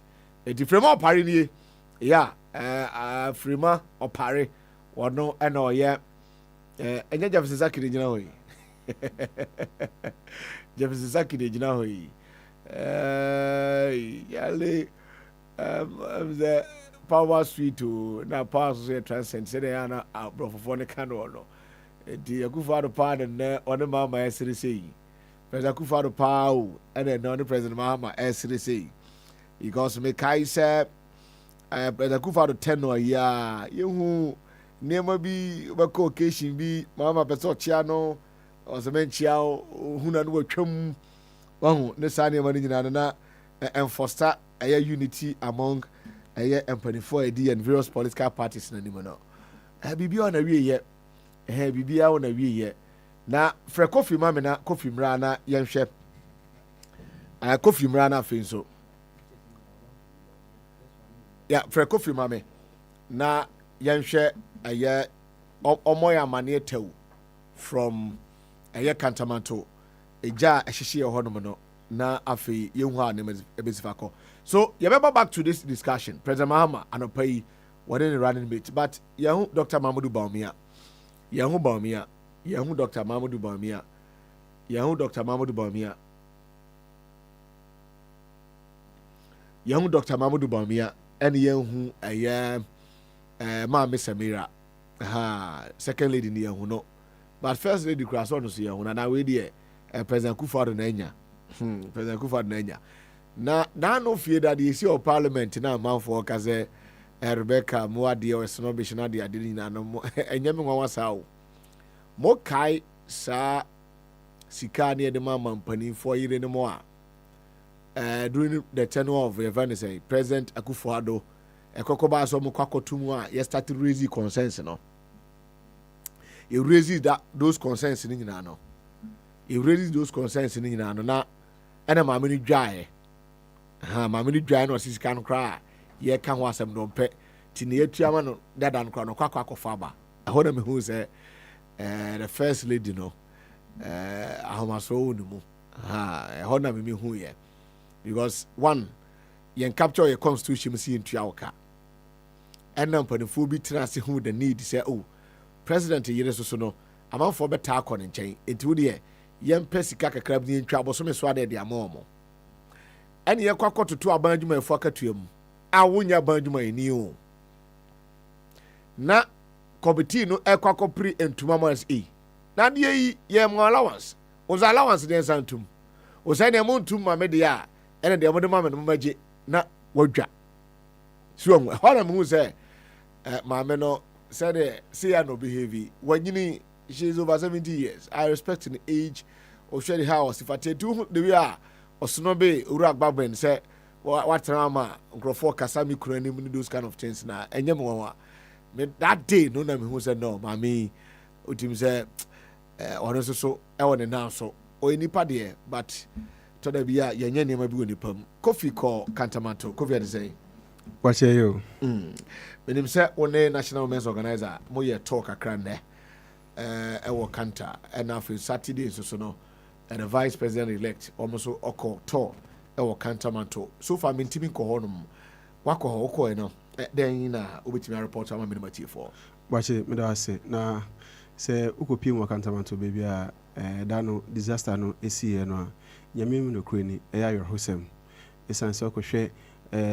Stores a hold be bree any na shake a shakra what you drew her shakra bibia ho you drew hono and NDC National Women Organizer Emma Obatampa Hannah Dr. Hannah Louisa Bisiu okopiemu ho na ono so kwechechire yama meno ne nuanom awire se de atomo no nyomo pe na atomo nemum Ghana hina na asem no ato Ghana fo hina enti ono so kwechechire omo wire na okopiemu ho na ya hwe semi ono omo kasa kra no hwe no na oya atinisuo esanse oya obatan enti de ato yama meno ono so ofele se ade no ato no na ne kasa mu hina no ekoye se on se wache abra asem no ebae no amafo bebre edo sobo abo NDC amanyokuo no se omo no mta akire ana omakoshe kantamanto market no allegation yes. Na nkofo bebre ekeka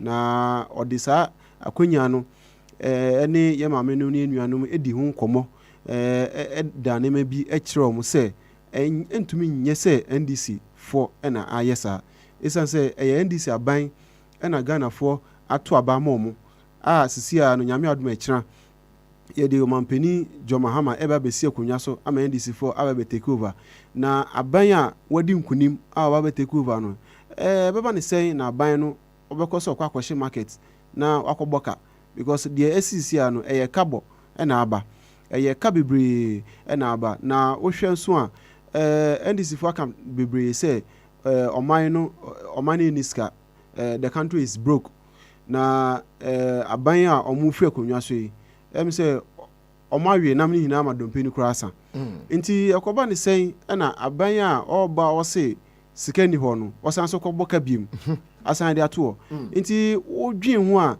je say ensisi so nti o cheche ne mam ema mame no ti asese enye possible say NDC for na ayesa nemum enipa bonfo bi ebia na betuma ba say aban o mu free akonya so yi ebia o maton ho no ena ompekwan bi so agi asase no ama investors no ena omunya akwan bia ombeji asase no nti sadia ya wese omo hye ho no ono so kan say betuma ya possible sa eno say allegation ono so kan say betuma ya possible sa nti o church ni mo makire mo ti asese one enye NDC for neta sa de esinichi de tosu mienu NDC aban aban a omo dwen dwadifo ho yama mefo ho wase anytime bia NDC aban ewo power bia no NDC ehwe ye mamenom omusi market Okasafa Kotokrawa market, Okasafa KGTR market, Okasafa market bebre fefe INDCCC. Ediama ye mame dwedifo se de be ya omoso menye baby na omoso matena ho ya kono no omoso de adi omudwa ewo ho nti o hye omukran se enye ndisi aban na etachiri na ndisi obi omudwen oman ho obi omudwen ye mame no ho no enye possible se sa kofokuo no besanso adane omo asan asai ade ama na yeye nti sa sem no na odoto omonim na osanso hye omo bo se already no nim say Ghana police for any other investigative bodies asha say so omo ye nhwehwemu efa de esi ye ne ho na ohye omo bo say ndc aban mampeni jo mahama take over from echena ye kwa omo ye nhwehwemu bia omo tumi bia omo ye make sure say omo ta asade ne chi no aban sabe kan omo na ye de mafa emra kwan so enti boache me bone tofa de ekowie no na ode mampeni jo mahama nkran hyesem ede momu okan bi ama na bedi chire vice president foforo ayenya no obatampa ye maame professor Jena no Poko Ajiman ono so kan ne ho sempa sede ye maame no asem no esi aha no esi afa esan se ukaya ono akasa odi kan ko kantamanto ansa Dr. Hana Luisa Bisu ko ho odi kan ko ekwachichi omo yire ehye omo nkran se omo ntwen na NDC take over na NDC take over wia nhwehwem bia wo bia no NDC be yes nhwehwemu no na de ose fata se ose mra etwena so no omesa na mra atwe omaso na ye mame no ma omahwere omo niema no ekwan bia NDC aban ne be faso na wabo omo na omasanso anya omo niema back ana so omasanso ese giro omo nan so biem na omotumi akwa aba ahwe fie amasomdwe aba fie no NDC aban ne be hwe na wayesa esanse NDC de omo ye amanyokuo bi a omo dwen enipa ho ense okasa bebre se wo ne na obetumi abone ne bi ama etiefo eti okay yentie aye Dr. Louisa Hanamsio honorable MP yayino aka don shiri kakra bi na ono no yododo dio MP honorable ni ashikote meneno ene party mpanyifo ewo ha de na yakoye na nukreni media de kan da me hu video mi sunti sa akwara na metimi de mi nim sa de na menyama efri se na wuntimi mpomfa wadwene entwene sa de ni pa fi na nukreni wo kona ko na arem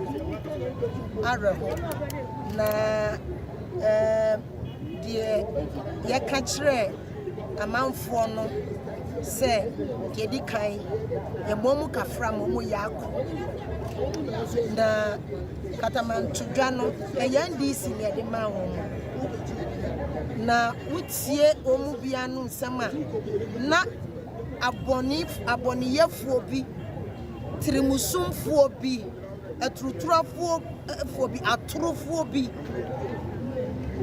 edi show mutirimu se NDC fo ena ya ba be sai me kasama me ba ko se wamba na ye de ne hye ye tirim enti de efa so ka kiro meni MP nyina ne se NDC ye siesie ye nsai NDC twa huru ewo man we mu emu nchichemu wo ha adi okono nwotwe 98% NDC amanyoko ne si aye won hihye ye kama se ye di be siesie dwa NDC ankase NDC be hidwa NDC kotokraba ya nhidwa na de to makoma sumre bi krasa ni o mampanyini John Dramani Mahama the nation builder no okwa apro wo central regional me ka menya akonya ne nikobi ne yedu kotokura bedwa na ma ne bi su efri se ye wi edwa na na efi aban mu no mo se MPP fo bai no obi oho ni storm po wodwom wo no maton ama na wo dwadini na wutimo no yedu akosi nchen na anu anda ye kwa apurese ko bon se bin mu gudwa na chikura abonten to mu so mu kokot fi se mra na hye won se ba bi oni akrotie no yesiesie edwa no wi a wo san ko ho ena o mampanyini Okay, Dr. Louisa Hannah Bisi Kote, National Women's Organizer NDC, Aproba on a coffee call nano pay. A home soon, so be any day Abraham Monty, not just any no. Yakuya Nimino. President Akufo-Addo, I'm a presidential pardon be the amanchrophobia more fiase. Now, one of Nipana no Boakye drug dealer. Drug dealer no Yejelino a year 2024 year. And was saying say Omesin Kofi. The famous one among them no so yeah. Atuisian, Mokai, a year Capital Bank collapse no, and then Crophobia. Omujawom, yes, Omujawom Swom Kono. Mokai Safona, and also see issues I'm for raising. But of Fato, a Somamana, Yanhadia. It's we a presidential pardon, Alma Pania Kufado, Agena Article 72(1) of the 1992 Constitution. So, I say, Ojana Sona, what Timidia Yejuma. Ojana Swatimi, Edia Yejuma. Na Edin Bakwedi Kanye Kwesi Al Hassan almost said he was convicted of murder and sentenced to death on 19th March 1993. He has been in the prison. He has been in prison since then. Okay, 31 years in here, and he's now serving life imprisonment per presidential order. I had the buyer. Near Tosum, you know, Beatrice Ofori. She was convicted of human trafficking on 6th June 2023 and also for 8 years with hard work or hard labor. And she is currently 64 years. And she also so old, and she's seriously or hypertensive. And hypertension one so and the hypertension one so. We are affected in both lands leading to her inability to move freely. It's not just a mamano or no oyade. William Atu Asian. Listen to that. I hear we say this. William Atu Asian also was convicted of. He was convicted for his role in the collapse of Capital Bank and sentenced to pay 90 million Ghana cedis. So he was sentenced to pay 90 million Ghana cedis. And or default year after payment, you know, or default year after paying part of the money. Okay, it's 90 million cash would you know.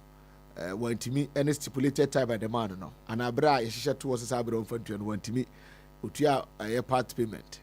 And he was sentenced to 15 years imprisonment. And so December 2023, yes, also so far with life-threatening medical conditions, and for that matter, is or undergoes a year multiple surgeries as a result. It is a woman to me, you know, into honors so yare. Then number 4 on the list, I have Frank Obeng. Frank Obeng was convicted of a year manslaughter and sentenced to 40 years in prison. He is currently serving his sentence in some prison. And he also issues now about his sentence is proposed to be reduced from 40 years to 12 years. Into also presidential pardon. Akano. Number 5 on the list is Stephen Nyako. Stephen was convicted of conspiracy to rob and robbery in December 2010. And sentenced to 30 years. He has served 22 years in total, and including time spent in remand. Into also Wokofi Philip a year Akpena Asibi. Also, he was sentenced to 12 years in prison in 2028 for willfully causing financial loss to the state relating to his role at the National Youth Employment Program. He has served 6 years in prison. He has pleaded to be released on grounds of ill health. Not just say on also so no fano. I didn't cry. Now was home foul. The Jana Hussein. Number 7 on the list. Osman Inusa. Osman Inusa was also convicted of conspiracy to commit robbery, even though he was found not guilty of armed robbery. A petition submitted on his behalf states that he has mental health challenges which need to be treated and managed at home. Into one so Monia Udiye and a home and seven so far. Or so even though he has a didn't 12 years in India, he was not found guilty of armed robbery there. But over the petition Akwakotum say Wonyo Nieman Shedan Kuyi Manasa. Last but one on the list, Joseph Nana Kweku Boateng. Joseph Nana Kweku Boateng was convicted for attempted export and possession of narcotic substance on 28 May 2019 and sentenced to 15 years. He has served 8 years in total, including 5 years spent at remand. Then the last one, a friend Emmanuel Adumensa. Emmanuel Adumensa was convicted of possession of narcotics and sentenced to a prison term of 15 years in April 2024. He's currently serving his prison term at Ensawam prison. Inti Nipano ne charge the board ne say enuboni dwadi bi hu say ebi kita no pa. Possession of narcotics. Na jeze utumi say wasesa do bag mo pa na twere ne kon ho say woni ka mu ne kokoche no. Na 2024 year March April ya na jeze woman no in 15 years. President Akufo-Addo ayi no. President Akufo-Addo ayi no. Ansano no so ekro. Enti na jeze ne yetie no yenye kratomra yeba yebeto aso e de dwumadi no e de amam 90.5 FM so ni yeba sisia. Yes, Ramujmadi and Shasia, Mama Hanyakum, Yadamwase, say the Men Club of Ghana. Yahow Nina Twitter, and if you want Modisham and Sasam and Koyano, Ghana for Nya Jatum, say free no quadia, and to Papa, Epomia China, so and a Zipman capsule. Panyai, walk up to the neck, and no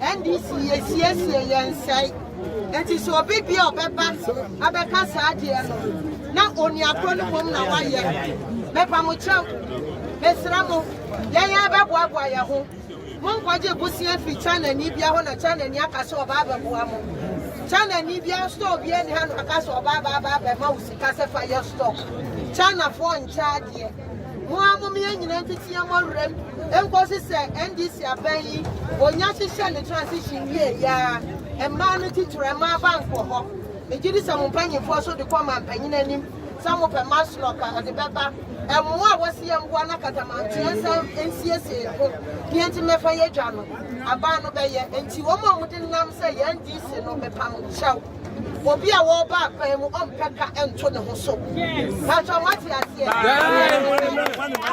ye ba to no se edan no hu mpo na ye tantantan se ya ye komo ye nim se de mu mpo tie enti ba ye dan ya ba be peka kese se ato ye so NDC so mo so edwadifo mo boa yen de na Jo Mohammed na koma so enimani mu ha ya wo se eto ahoro na ema muntimi nyi mu force mo niema boye dendende wo port eno man pi be affect me no na ko be yi every so wo be to aso ayi levy time pa mo chaw esra mo boa police for any fire for be yo investigation obi amboa na mesra mo nam say NDC na nya no kre NDC beba ye nyina beba beboa tutu amana yes ye na papa ya da wano ase ya du mra say yes ja ya ko free yes ye ja na ya tena sade ye wo kotokraba sade ye wo kejetia sade ye wo asawase sade ye wo atonsu sade ye wo tafo sade ye wo ndwa ahoro NDC na ye katamanto NDC ebeboa na atọnenche we no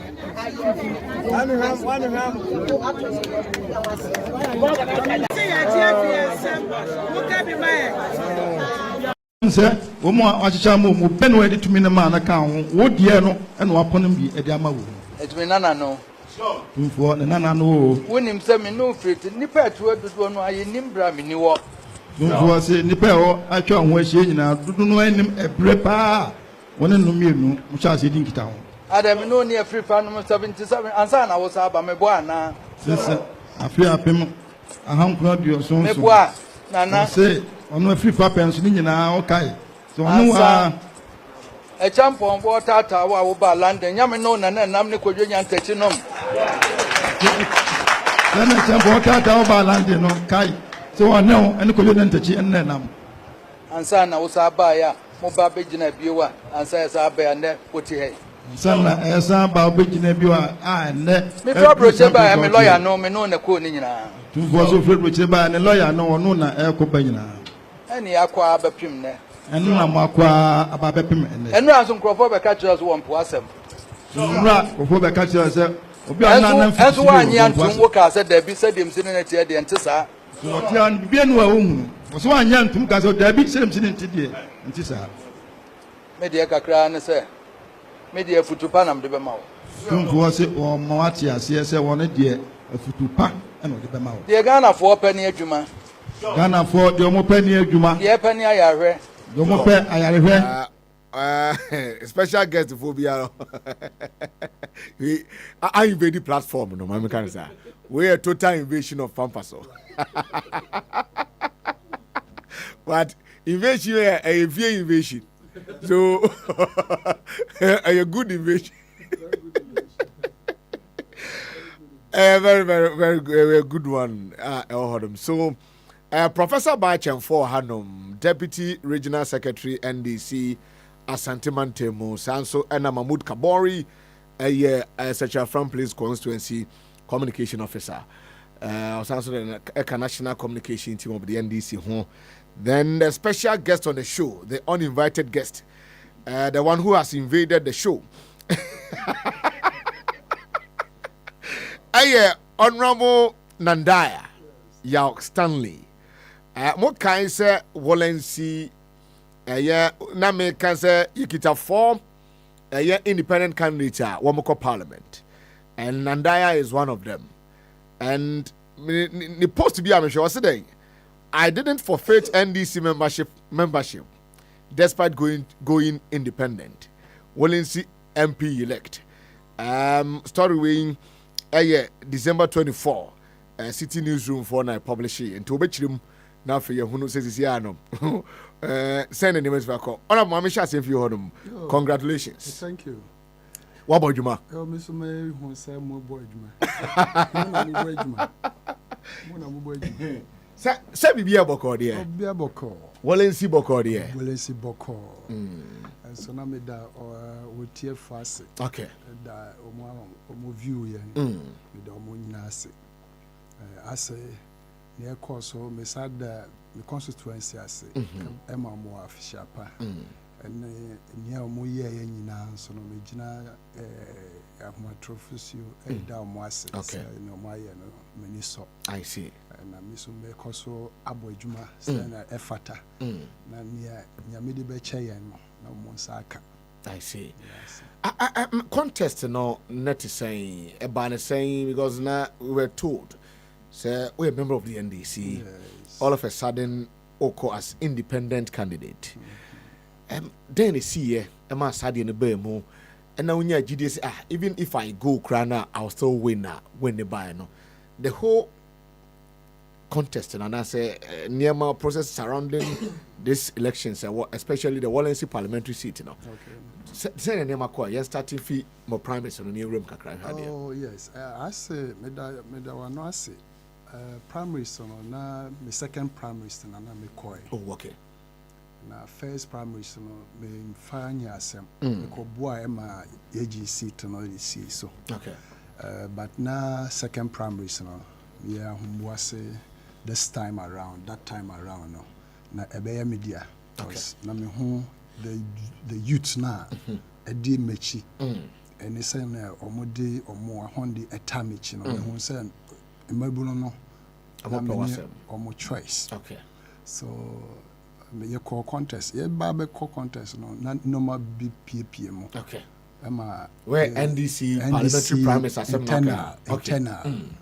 So eba na sa no me di akire Emma me hu say register na ye di ba be to aba no na nya papa. Me gina so Electoral petition ebre national ebre regionals. Emma mo hu ni course ba na me fi say omube pipe mo ama no kura ba.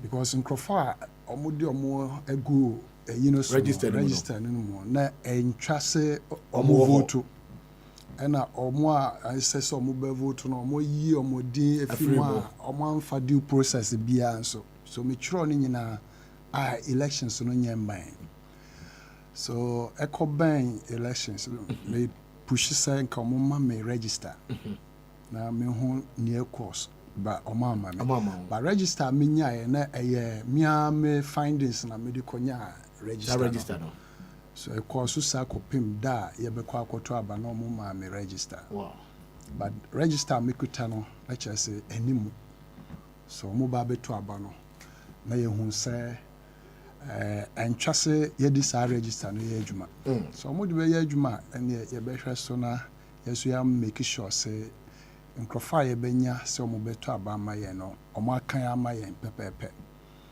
but through it all no omo decide register na buy ye to aba wie na ne kan ne sorting kra no na enye fe because ne pa 6 na mo be sorto aba mo fan kire me agents na ko ba ne secretary abam even kra ma omo ebe twi me agent no PFE bebi a wote no na entwa so every samre na me hu se no se ne ekono ye fa na gidigidi ho a na besa beba bia na ye hwe obi nkwa so ye femu na me di sa second petition abre national so omo hwe mu na ye nko ko hu se ne abano su eko fai because anya sa e di basa ye beba because mebuno no na man pene near course no na mo ninje ho I see na e saba ya na be contesting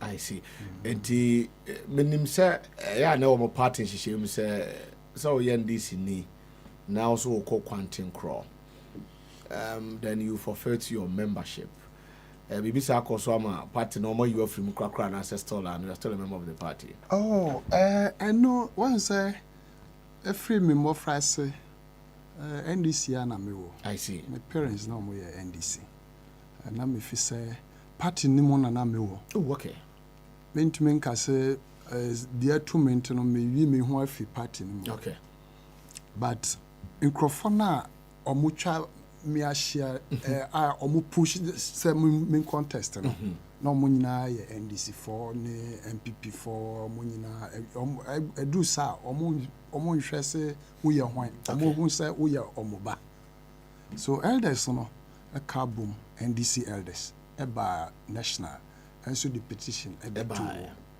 so akoba ne say omu anti bibia mfi party hono na chese omu se no me contest na enya mea honde na medical contest youth no and elders no and a carbon say no wona ye hwehwe but adia omo hwe mu ehun say within the eastern corridor chese amount for permasem I see youth no permasem we are guy papa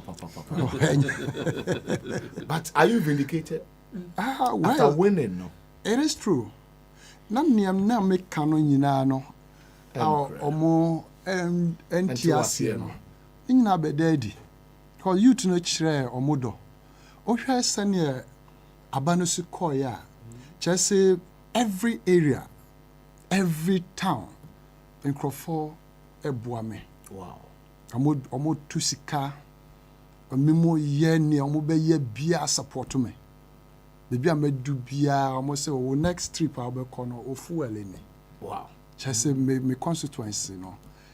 Me Bruno omo epemasem. Omo pemasem am kasa. Just say I see. Nyame adoma na dwi ye kosro in. Yes. Now I start here doing fit watching Electoral. Na even though ye NDC ni now call Quantum Crow there. Say Ghana mrana ye di bu o man no e wo mrahye no how na ma sifate here. Wo kon Quantum Crow ya wo kom mrahye bedwa yi. Maybe so a question back to the enemy. Oh, you right, oh, no, yeah. So, which side of the house? Yes. And I know my business. Oh, that's it. Me and me too. When you say me call country crowd or say independent. Yes. But we are looking for development for our people. And NDC ne baso Ghanaians AG party no too. Okay. Just say na ye hope say o man no betumpo. So baby o man no kono. Just say mabuno no ne ye constituents. Ni omo frɛ me kan say ne be ye bia no memfa me ho dom party a ɛwɔ so a beboa ye constituency. Okay. Emo na omunya ehia fi party mu. So NDC na wo so a na omu be kana metie. I see. See meaning say only NDC na be adwuma. Oh yes, many omu be adwuma. Yes, many omu be adwuma. Be adwuma. Many omu be adwuma. Nti this for this akwai omu say numbers na ba no. Ora agba be ready you know. Honorable members eyezu. Because ina feel ye bia me bam. Enti na no obeje so enza na obeka no to. Oh, say yes nnuane a eba no ehu eyi na yenam kwan so ayehu oti ase e nti be kati aba nkati aba krom a chati onam kati na hu sai o egbo yes so eba na sanas na crowd no ka say yezu amezo me dwane o mo aka say yes you see how our numbers now parliament no. And you feel a voice note to be because they know crowd be a family market cry for photocopy on mine. And you know what I say? I've been reading I did all our members. Yezu. Now we need just near cost no ye niji who say o minor as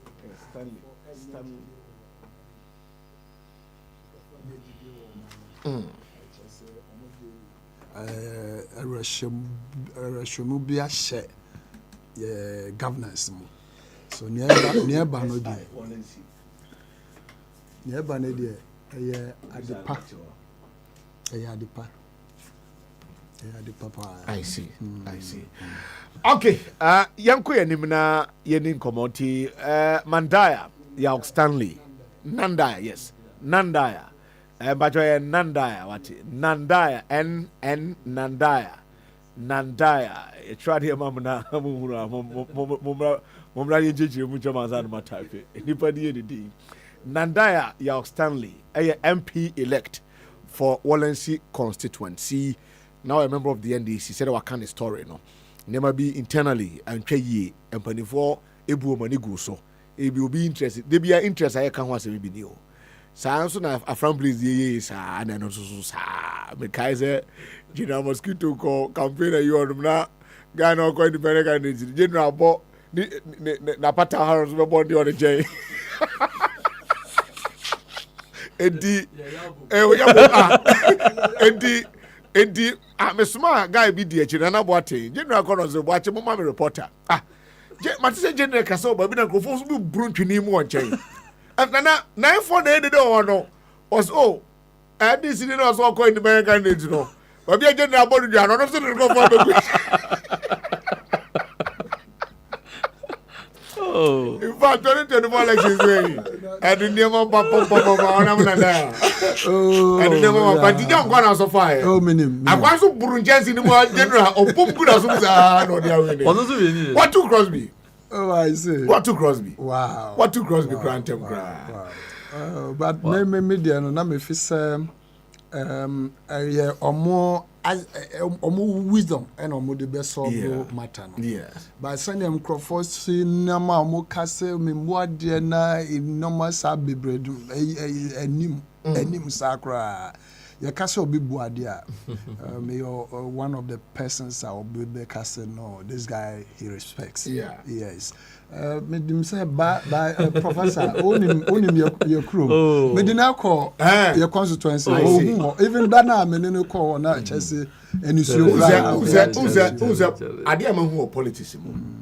If obi person control now ma ho kwan a the term as umuade and I say bia wo sika onko no onko je hwe na oyo niema in politics sa no omo yo mo niema. That's why there's so who besides why then o timi kanda as I go be okodai ni wika what talk about music on what all there was what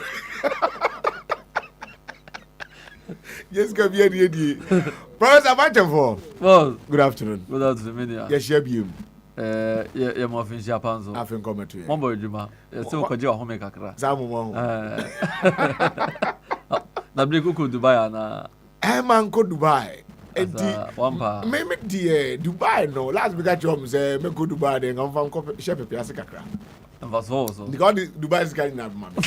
Dam no ko pepe. Na meti ya ko kutoka ho. Ochoba si kumasi ma fa drop. We use the airport roundabout. Oh, darling. Momo ni adwuma. Yeah, that's it. Afisa say na yatamfo ani magu ase say na MPP fo ani magu ase. Na ani magu ase na bro. Stanley de me nian. I see. Obetaba. Yeah, me nian. And so taba show. So until and am bedene ba say be fa no na. Yes, we confirm say you do business with the NDC. Fa no nia wa ha. Fa you nia. You love me. Mate. Now o ka say mete samanfo so mo do say then I think say omunim no. So humble, respectful na. And ne ade man the constituency no. Epenase because a branch and every constituency abetra and cry bobra. I mean, what Bibika would defeat. Now, call on him, Mrantier, no goodie, a 20 and need a rain catty boom. Oh, what you know, Magellan, that love, no, or quite a football, no, the fool, and he's a farmer. Otikuya, I see. And your one no more than Saz, you Timothy, my dear fool, or Bemo draw the bay and Honiamanti, or Dono, or Hodada. Ahead of 2020 elections, no near Kokoye Juma. Okay. Kakra towards the primaries. Oh, okay. Think a bit yam and then your mandate no. And I'm send ye penal. And I say a few way the name my project contract was Shanty. Tim Wilson knows one queen or similar. Say this is in a crime to their trouble. But tell seminars about TSC payments so will light pool. I'm saving Timina trouble no say man kwa e be lose seat. I see. Ko aiba no say man kwa e be lose seat. Timina na busy for me no ko the MPP ni o say nya possible. But say man kwa seat e be lose. Na am say we dey e mintimi nkase ko. Say me regional executive mintimi nkase ko but o dey dwen ho. Because also a candidate or party. Exactly. In na me koye adwuma ho ndi branches for ni bin so any more that relationship omo friend. Okay. And all fra respond on the response on the ban chese maza. Your candidate ni dey man hwe ya. On the me. We kura ni we be ye dia ma no. I thought also tere. One thought also tere. And this one also tere. Yeah. It won win an MPP ni be di. Exactly the second. And the margin was about 6,000. Wow. And I felt say branch for nasa no mo frem kan no mo say membra. Membra me ye adwam da bi zi no da bi amede me kwa akwache me ba hozem be ye adwuma ma Stanley enyi. Enti na akwa nkomodie ni afutu a. So results ne buy no I was not surprised because they na me tie ne de na esi ye no na sunsun ye bia enim. Ba me nim say asem na esi ye na de aba no aba. Now account for future of membership. Yes. You will see doing get that can be. Or say Obi Yeku. That's a new year. And a change in the conference squad. Okay. The Nippon Yeku be a president. Why didn't the conference squad? Matthias here. The one I'm not been at the conference squad. I'm not at the conference squad. You're too good. You're too damn not too good. Today at the conference squad. And today there is just a matter say party means a party better. I mean with the wisdom of a bold national chairman. The better in the team. A result will be who be not going for the whole Senate be best major forces. No margin no next election never cut 10-15,000. Because trust me, while your party candidate, I mean him say you better see him hire one say you party clerk was a resource or I mean him say Juman so soon. Yeah, to a ban or no being a candidate. Oh, I mean I know say I know say I'm not for the penalty seriously. And then you say Obeko independent candidate over win. With that margin. Yes. With that margin. And SIA NDC seat. Yes. So enya dia that form sa chere odo a amanfo no ewo and minim say adwuma so eso ne pa cause mo kwan na kufa ba so am e bia mamo dia enya wanya ba kokra enya asem ketwa and even the constituency no cross connectivity to various communities no chere enya de ketwa and me kai ye call ho those time ebi wo mo pa ensu asem mo ka che DC kura onte was unya sika timiko one pipe nsu oye kutu borehole wa so you could even see so oye candidate na on the project why endorse chen MP na on the contest project why yeah so now don no ho am for say on no MP ni the incumbent no NDC oh all right no NDC on the torso terrain the third as a more changes so me ya be show de na masro say odon na woni omanfo ntitiro mabunu no e di atena no e ma VAT ne nsesan bibia ha na yemfa sa odon na ntena se nan kakran enyi timi nyemfa mo obi ya say MPP ni NDC no munya to ba ma ko hwe GM ma jon de ma John Maham odema Baumia na hwe no results na you could see say amanfo no pe John Mahama I see them your candidate na no omo mpe no because John Mahama won that constituency. John Mahama won the constituency.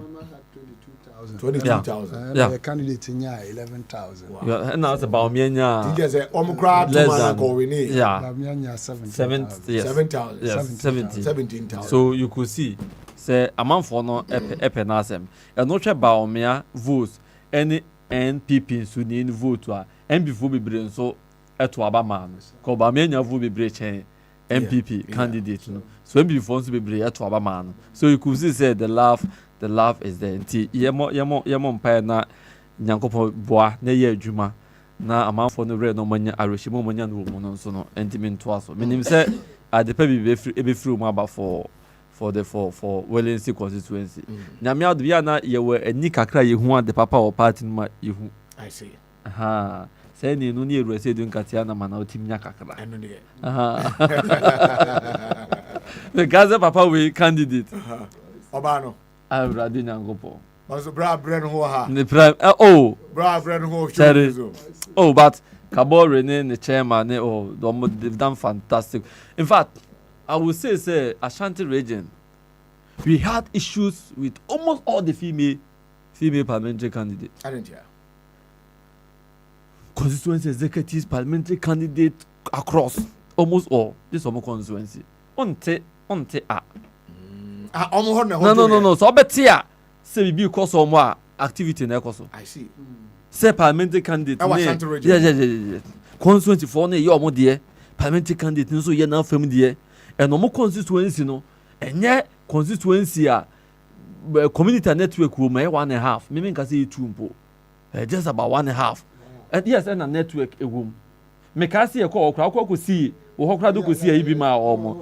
Okosi network po ni bi ma exactly and the next guy no obey ma on kasa I say enka omra me support to be but then enya dey easy and baby a car ekode just about 15% omo community na betim the car baby betim the car 90% yeah the car no nyame bo wa na ya bobo ya wow the Kenyan motorbike udu e bi eji so park motorbike na onante wow and you could see say Cabority motorbike be 2 hours, 3 hours. Enya de ketwa. Na sure no the parliamentary candidate nso or what nyam kakra. Na ono si motorbike so 2-3 hours. He obi o determined say opeso achieve bibi and yes our won't and regardless of the resource of parliamentary candidate beba say executive say adwuma no yemfanya ubetu scan go fa so bi e maso but you could see the cohesion the coordination na e wo mo ntem no no communication but organizer or boss secretary kakra no TSC chairman kakra so I think say very fantastic coordination na omioti who say no maame no oba na ono so ka yempene madam akura ketu wasi so se bi yonka ne fefo ma na enya 570,000 de kwatena dubu atwa picture to ko nso ye bianka eyenka efe but me no ka say enkwada odo ato adwumam etua omutinza ato afidi amomomo ye adwuma on the community is more than 200. I see. Yeah.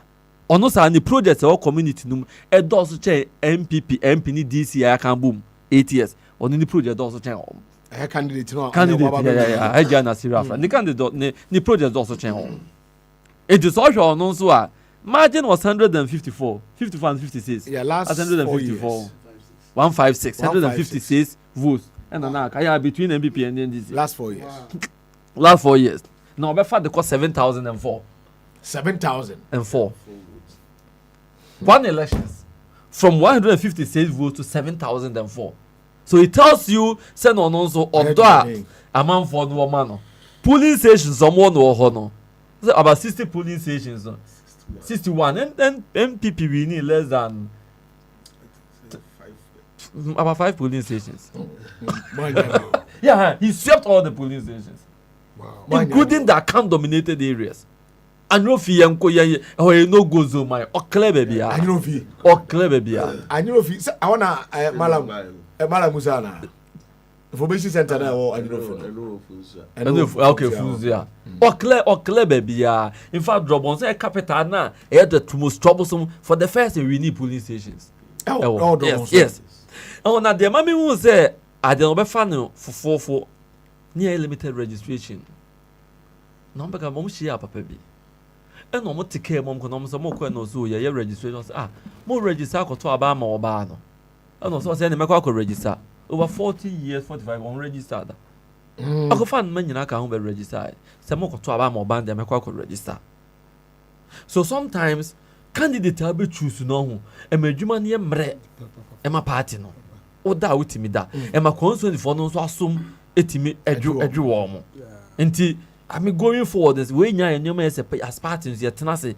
near team strategize ye because what check some constituencies are new de bias ne ebre ye the settler candidate na koy eni wini ye wa maintain hwe adanse asokwa ye the candidate omo nimdie ahodo om akwa nemfa including lawyer Evans Amankwa very solid lawyer amfa wakwa so amfa yes now the crobo any ewe candidate and a coy pa and a fire Katia Montifi what I say what chap mammy can answer me or ye asantini and or yen cremuni enti or cut it across or near Santifono eshiatimi dia santism and on ye not in this year or ye cremuni amapa into no monosun to me a denti relationship no easily built. What I say? Okwa Afano South East. You really ye. She will be to say Honorable Chris Bodi, highly resourced, formidable candidate. Salamfa. Enedi Yakubu Muhammad Koi pa. For the first time. I see. So even as region now yet Nasia share dynamics beat our community baby or there be as a file wrong candidates. And going forward, we need to be strategic. Nesha baby ni obia ye din beko try be dominate because stanley ho what chances take here won say try be domination can plus to the victory no plus upa hwe tribal free mu no omodo do community no o hwe mu nyina you don't need any campaign what we near I see so exactly and to omo kwa so abana that is all. To 70%. Yes. To 70%. Yes. And I say at 12. Oh, seriously. And the offer Hong Kong and worry. So Until America said, many American feed you so okay, me say in the next 3 election cycles, Ashanti region will be the stronghold of the NDC. Ashanti region is going to be the stronghold of the NDC. Of the farmer here, Yakoba aka 2 elections now you bought 83%. Next election you push so we greater through Ashanti region the highest vote. Any voter, any vote, Ashanti region give the second high vote for NDC. Now you call the next elections. Oh dear, yenhwe we mu results omunyai. But mo be another so ma meto Asante for meto aba obi atoye. Say Asante for to aba obi atoye. Anya no gre. They voted. Ade ba ko pe no mantimi ewiemu no mantimi enwiem. Votes bi no mantimi entwa nka ho. Me say me share boys BS 10 but and I'm say okay more time with Johanna ankoto aba. So obi adam so why na ne ma me ankoto aba. Unua be na anim no ankoto aba kire me. Come me police station me koto aba no. Turn out was 78%. Yes, which was reasonable figure in any elections.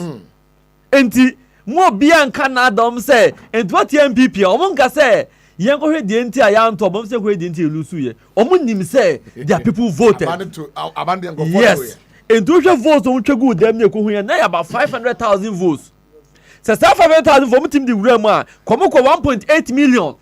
Ewa Ashanti region on kwa na about 500,000 for ballot papers e kwache. Na sa ballot papers no, mama mo honorable Joseph Yamin Abaso. People now for kasaba meeting na emesere did a solid work. Solid work. Any Facebook, any TikTok, solid work. Yeah. And of commission me Captain Jabala say na mapeke.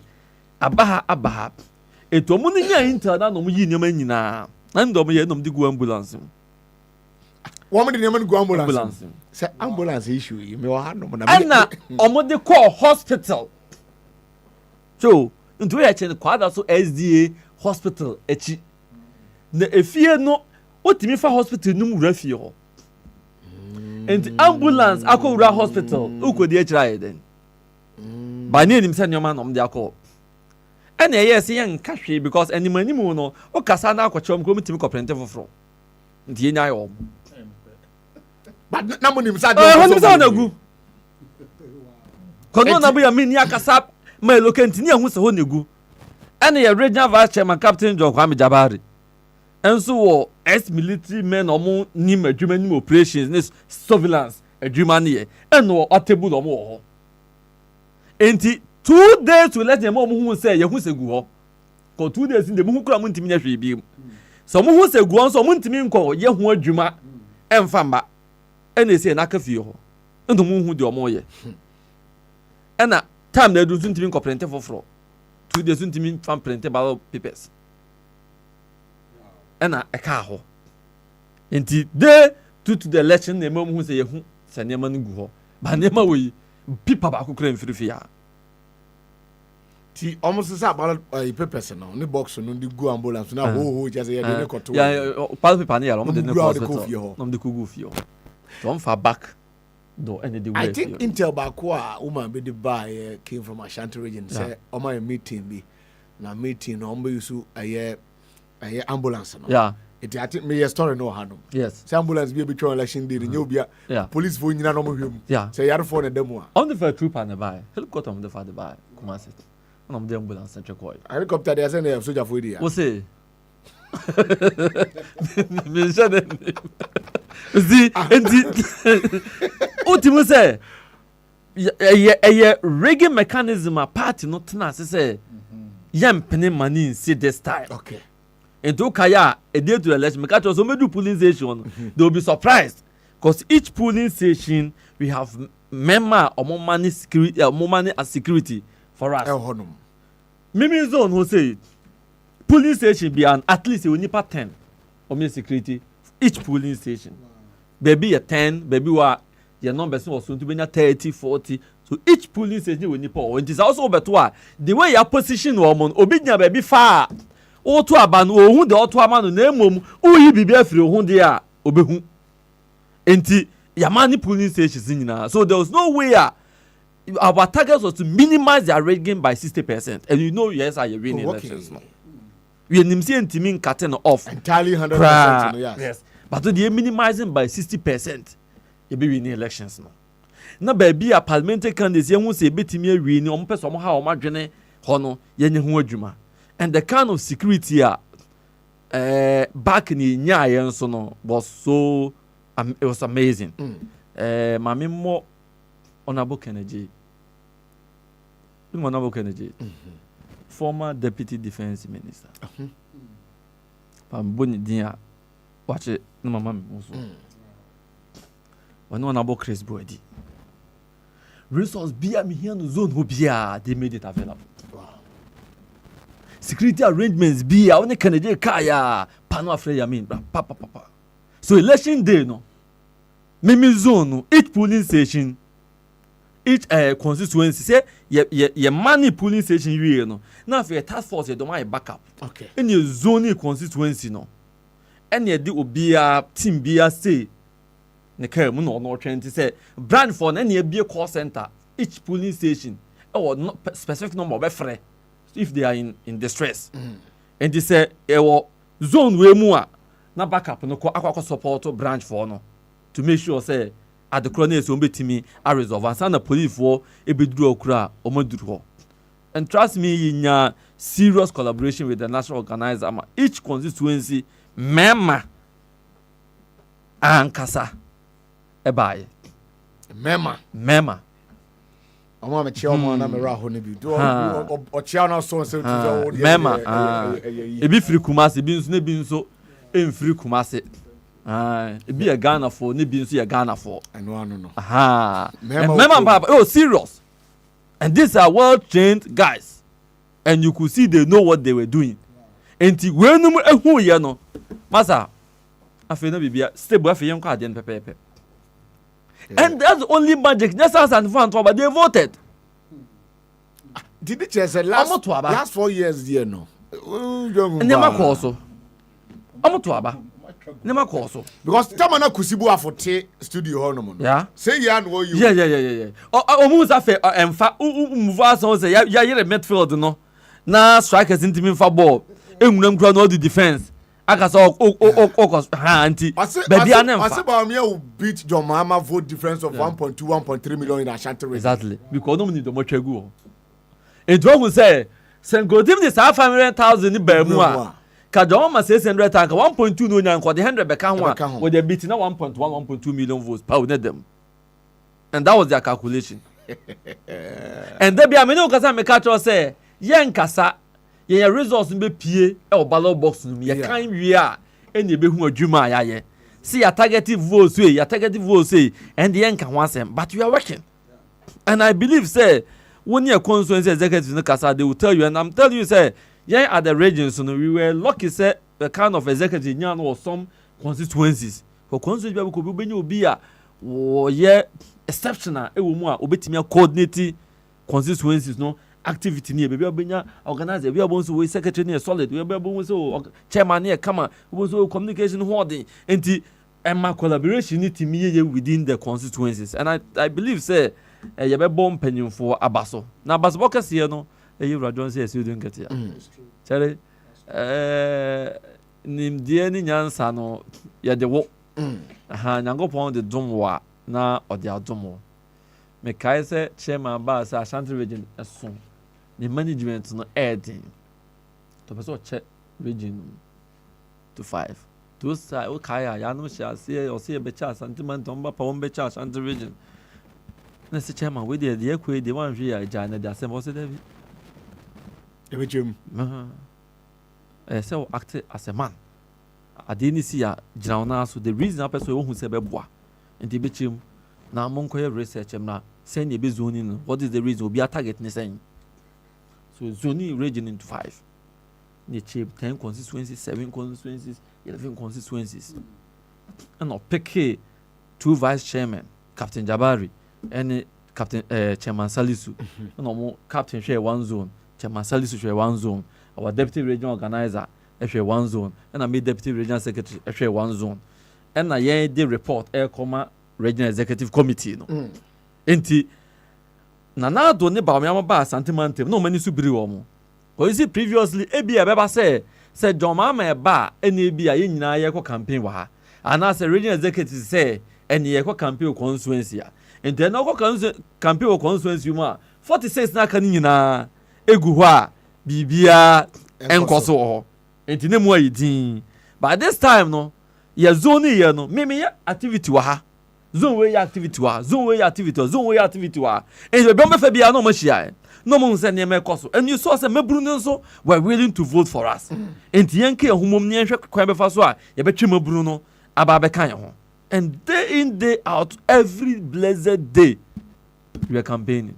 I see. I believe say you was that case bi pa you were say doing get there say we swelling in na party na kabom say e dia se that case e come on pa man ko sa ade na de ba Ashanti region no I'm telling you owie na fe greater class o me bi ma wo mo. I see. Could the source and I'll be honest with you, resistance by even within our regional executive say yam pene man but afi yet na se a na activities na cause and see there be etire no ebi so na ebi so chen bi na me gidi se yetimi to aso hyehe niema no si ya next election wache bibi besi anonso be different strategy no now you different approach we mu no mo ya adwuma sa fe no mu kosua de ye no but we for fraud ne ba be insisi a to most next election no mo sa toto Pampaso but ye be ko 2 elections wache awie me say obohu votes wa NDC be ya me gidi say John Dramani Mahama be ye adwuma son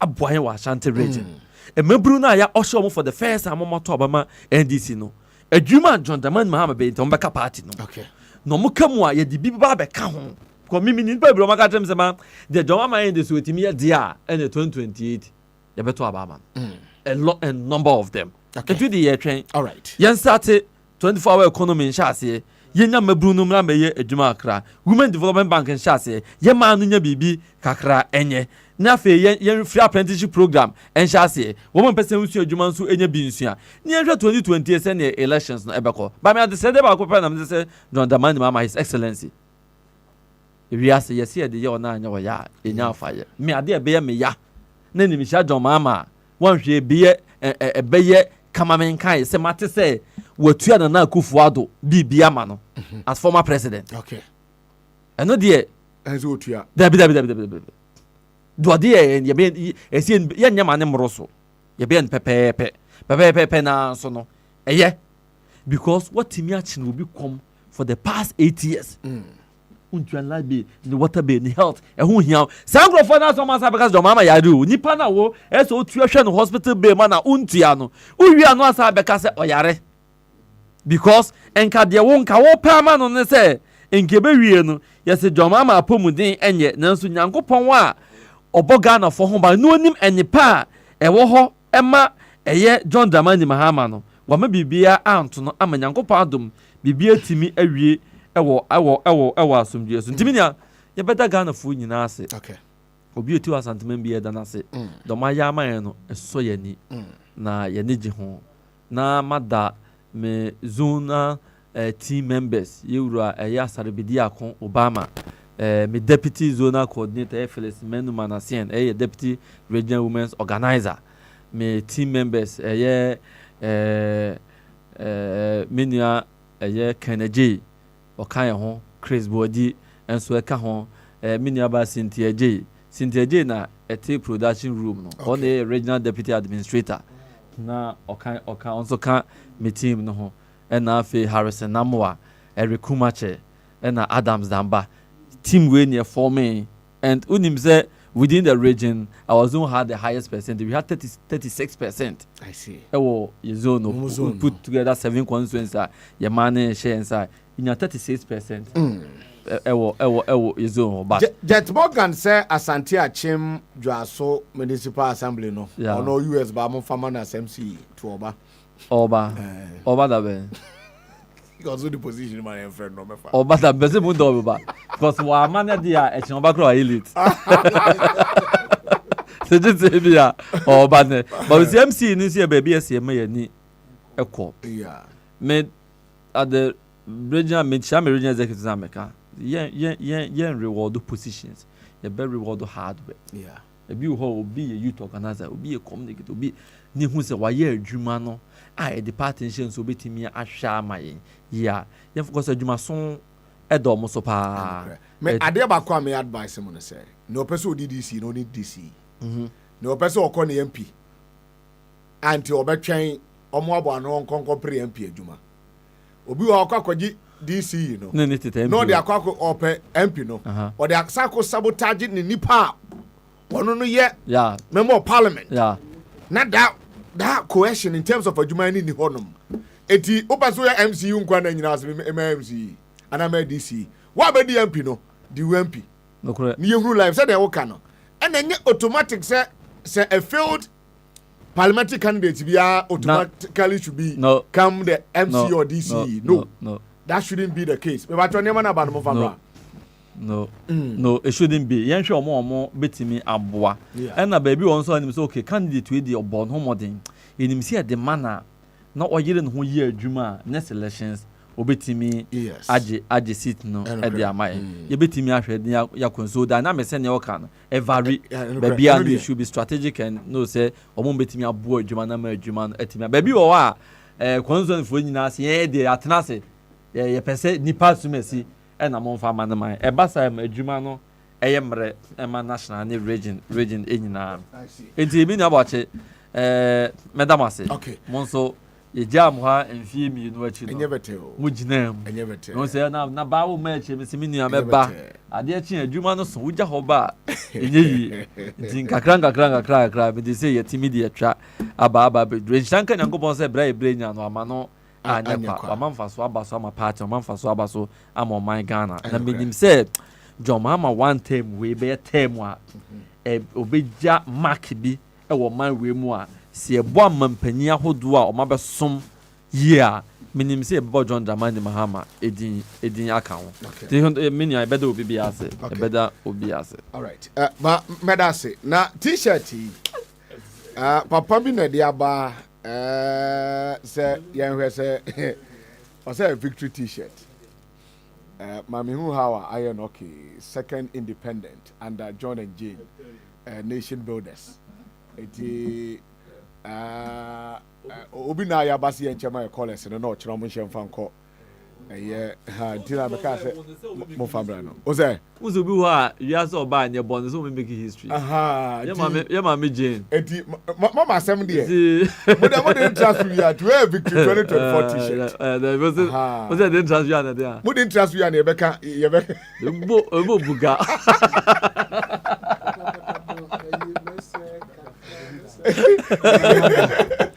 eti okay Mr. Sawadogo so ahu sure Alhaji Sawadogo yes Alhaji ne so ni abaku no wa ni aba Alhaji Sawadogo Alhaji na ya banti college no ye be che victory yes bodini who interest oh ya bosiniti ana bubu ya bonde say Kari Haji Sawadogo. Say me binti wolensi. Alhaji Sawadogo. O de me dia ma mi o. Odo dia ma. O de me dia. Ya. Uti wa dia shawara. Oni yo ba. Alhaji. Oni he dia de bi. Oni Loratu. Yes, that dia Loratu ma. And Alhaji Sawadogo. Yeah. But kabari mami chiao. Say and then you be in the next 40 minutes. That's fine. Come on, be able to there. Adom umpaibo. Ahiye zuka ho. Yeguzuka krakra. Honorable Daniel Kwesi Chairman so our hand former member of parliament for Boakye constituency asempatre and they are but you better banumre from 8 o'clock ko nyina na 9 parliament ye normally be siegum before answer na nandaya yes when inya na ye hand my be adwuma.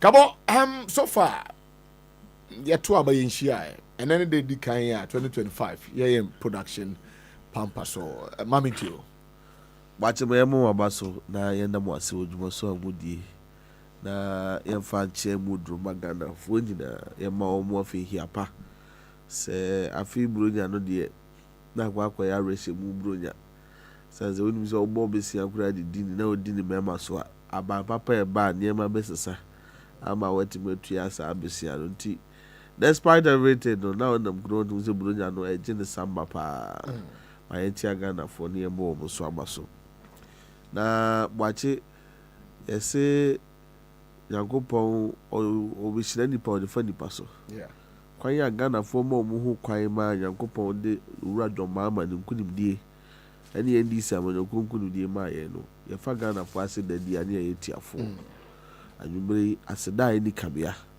ma ye fa ma Ghana for nyina se bra na mu odin bra na ye pa ya sere ma ye hunu hwe bra na ye feel se abrabo no apem no Ghana for rules to the core na kabima mi ka bi kwan so no wo mo kire o madwe no magye nkire no has been heard loudly and they spining and echo through the spines of all African nations say yes say aban bi ba na wa mo no ho mo de aban bi ba no obey ambo number aban it is one means democratic free and fair election and yet sebe through the barrel of the gun tetene na ye twe konti ba ne sekai ko jan and they dey say to aba na abato no kura so no Boakye wa mu wani anda hwa na ye dirisi aye wonkono na fofo so ada na okwaye enu ti ye da Ghana fo ase se omu egitu mu na omu to aba na maye magunimye na ba na ye di aseda ni kabia so ma ndisi penifo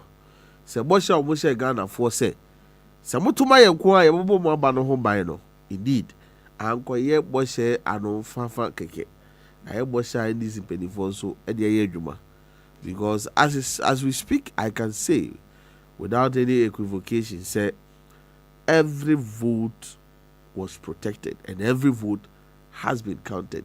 Ignore the cantata na ekoso wo electoral commission regulation and one coalition now mude sano. Ano de yes say bi unya asase nyina so ayembo asase. Nti omuntu omobo na ochira dwuma die no na wiye. Na tumi no medi where power is supposed to be. Na ye hwede aka no said the oman no mratie and said the interpretations aka nyina no abekono mabentia me parliamentary candidate and they MP elect Hajia Nasira Afra and wotimi ye the registration bibia we no ka say parliament asenso die da wo mu komu aka na ID card ye no na odbe wura no office akwa dwuma ne ade nyina no ene dia man kama minuka say no kum anwumre hwie be no ndu de na otesechira from place akodwa ba akopa esibra se bedwa no mu na otwe say the Ghana constitution no hye no to aba yi speaker speaker in na speaker so members of parliament na ye constitute the 9th parliament na ye mbra hye bedwa dwuma die no afa no to mapafra Mabicha because so is chairman. So far, we are the only constituency I have said the choice of and as a potential choice of DC in I for power by. Oh, Samum. We and they say long service, loyalty, and hard work. Key. Long service, loyalty, hard work. Key. Now, I constituency chairman as of 2012 no Okutangra tank with me the okay. Then so what there are some parties no be seen there through youth organizer and they are a constituency chairman. And I do you call a first meeting as a constituency executive committee. We do not have the power to appoint who becomes the next DC. Yes. Then so unanimously, actually on Krata, ye DB comma, ye Papa Johnson as didn't get here. Ye DB Kwakoto appointment committee. President the Council of Elders in Kahu, the DB Jarrett, and ye DB Kurama chairman, so an application form of Fantato. Name you do. Chairman Abubakar Izaka. If you say long service, loyalty, hard work, or self as well as a from place DC. Then boy. Sabe, Ubana has said ye Jumadi and Senator Professor Bakanwa. Is far from constituency be a executive here Juma. They say fear Bakumo Busuye Juma. So your DC is another one in the MP at Jelia. Sir, Mentime who hasn't talked when you went to cry in the first place. Why eliminate here? No. Now feed the academy in Abaye and I'm more two cry de Puntu and then come back. Untimamenda me co constituency executives. Nanke nyina we will be abakaze o misu nya bi anke but yes nye die comedy no wodi die eye die aduano no wono no wodi we die wabre e do bi kai former national chairman say NCNC no contribution no chop oh team go the executive it will mean that be co-executives say no na minua penny Nandaya na me pese me ka independence but before I be back home one constituency chairman for now no PCC kontokwa pa PCC ni timi firm we ne ya obi o ka so pe DC na MC no mombo no ba ye ka de ke wo go demonstration me kai me konja me constituency chairman ye chairman for no kokos bi for to table to twa de to ma chairman for no kokos bi na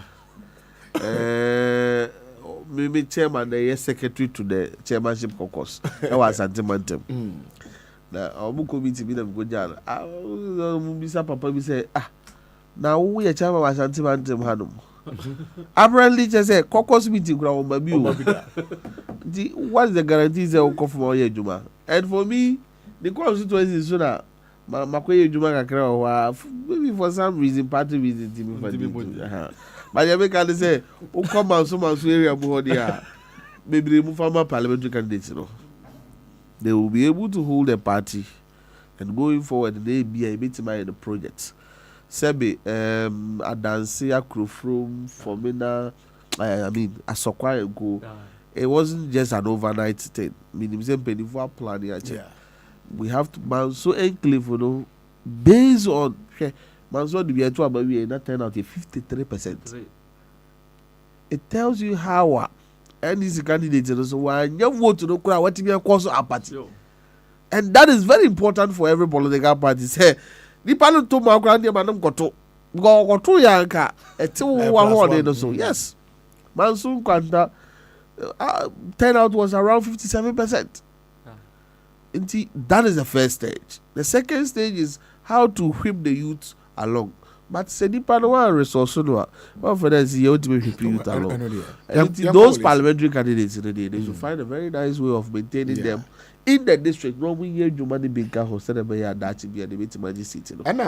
Will you see a front place north? I don't know minimum omo waka by Beka wasem. You see, there is a hard truth to be as sometimes yet we can both all political parties and we can say both NDC and ABP. I was here say I understand this sometimes your system not require your first that is fault with the system because a democratic institutions and this whole process be that say will be raising concerns democratically. I was here find a very nice way of dealing with those situations. Yeah, now interest. You know. In democracy, there should not be one person's interest. Even if one person's interest will stand to then there should be something like consensus building. So, why you say? I know there must be a feature that abofuno bebre aside akwakoba.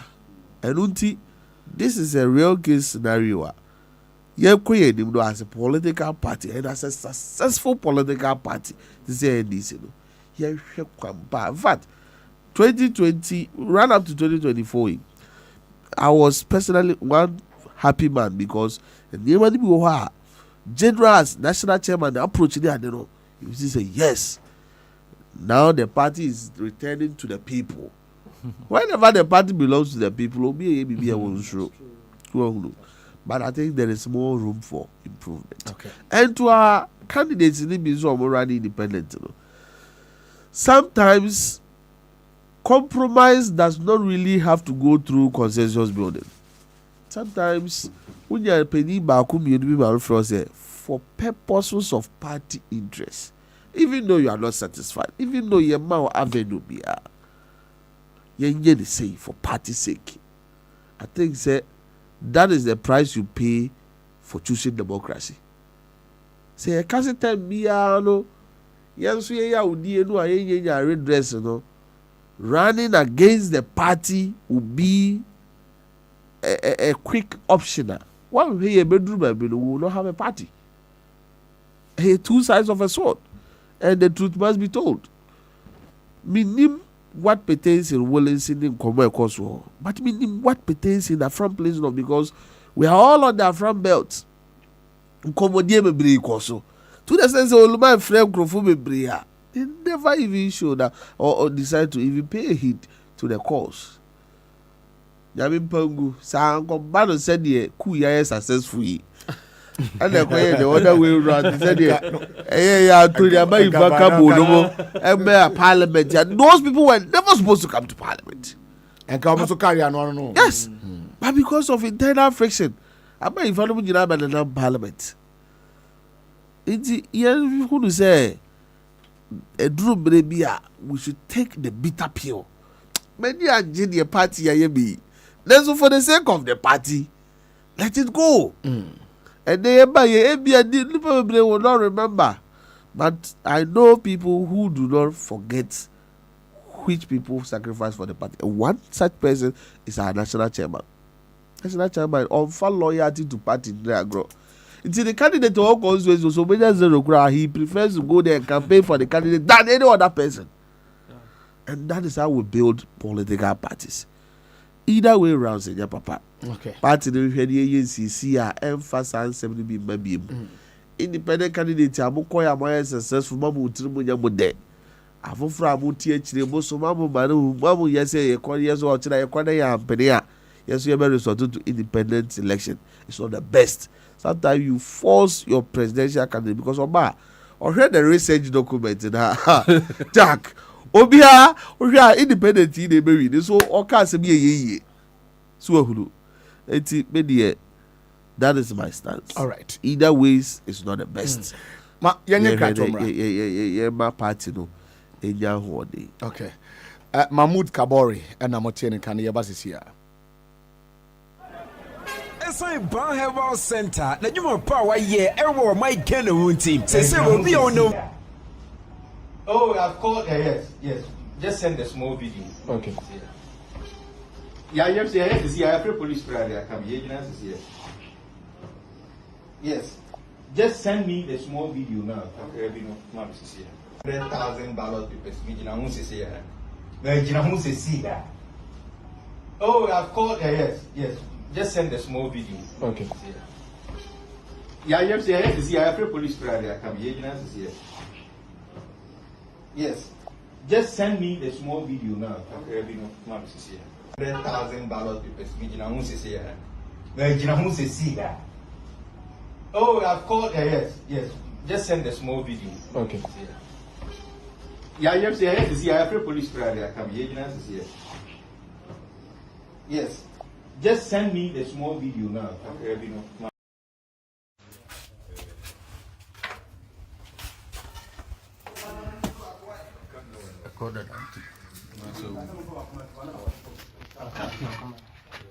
It is money now.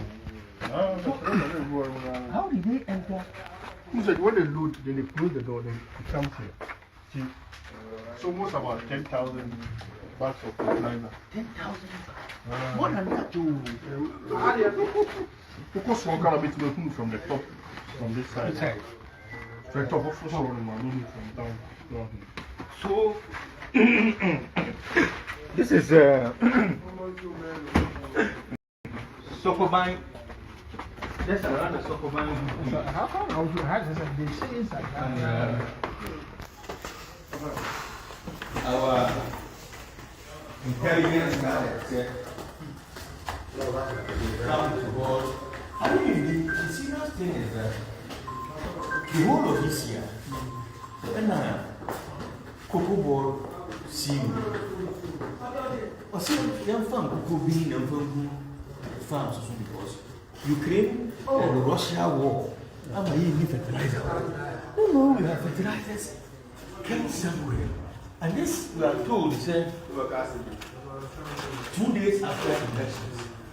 Then we came to dump them. The date one completed. So the room here in the house is Full of fertilizer. So, Yaba, we are confiscating all of them to. So just let them move. At this point, even if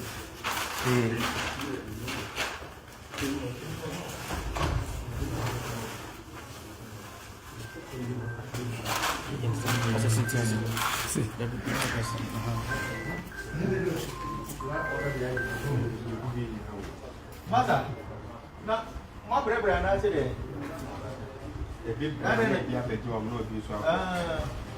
Well. So far no the yellow do crack no in the big long track.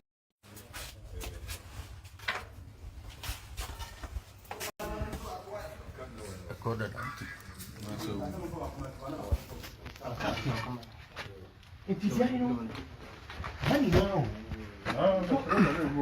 How did they enter? Who said when they load, then they close the door, then it comes here. See, it's almost about 10,000 bags of fertilizer. 10,000. More than that too. Because one kind of bit will move from the top, from this side. From the top of the shore, from down here. So this is Sokoban. Just around the Sokoban. How come I was had this? They say inside. Our intelligence guy come to board.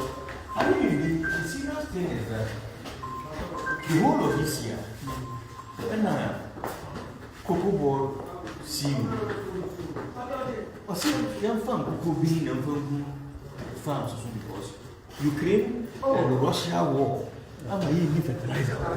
No, we have fertilizers came somewhere. And this we are told said 2 days after elections. Then we came to dump them. The dates don't complete. It's a room here in the house is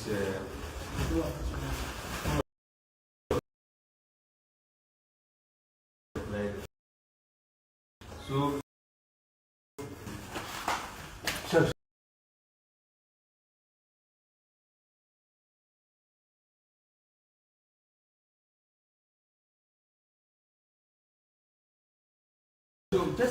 just let them move.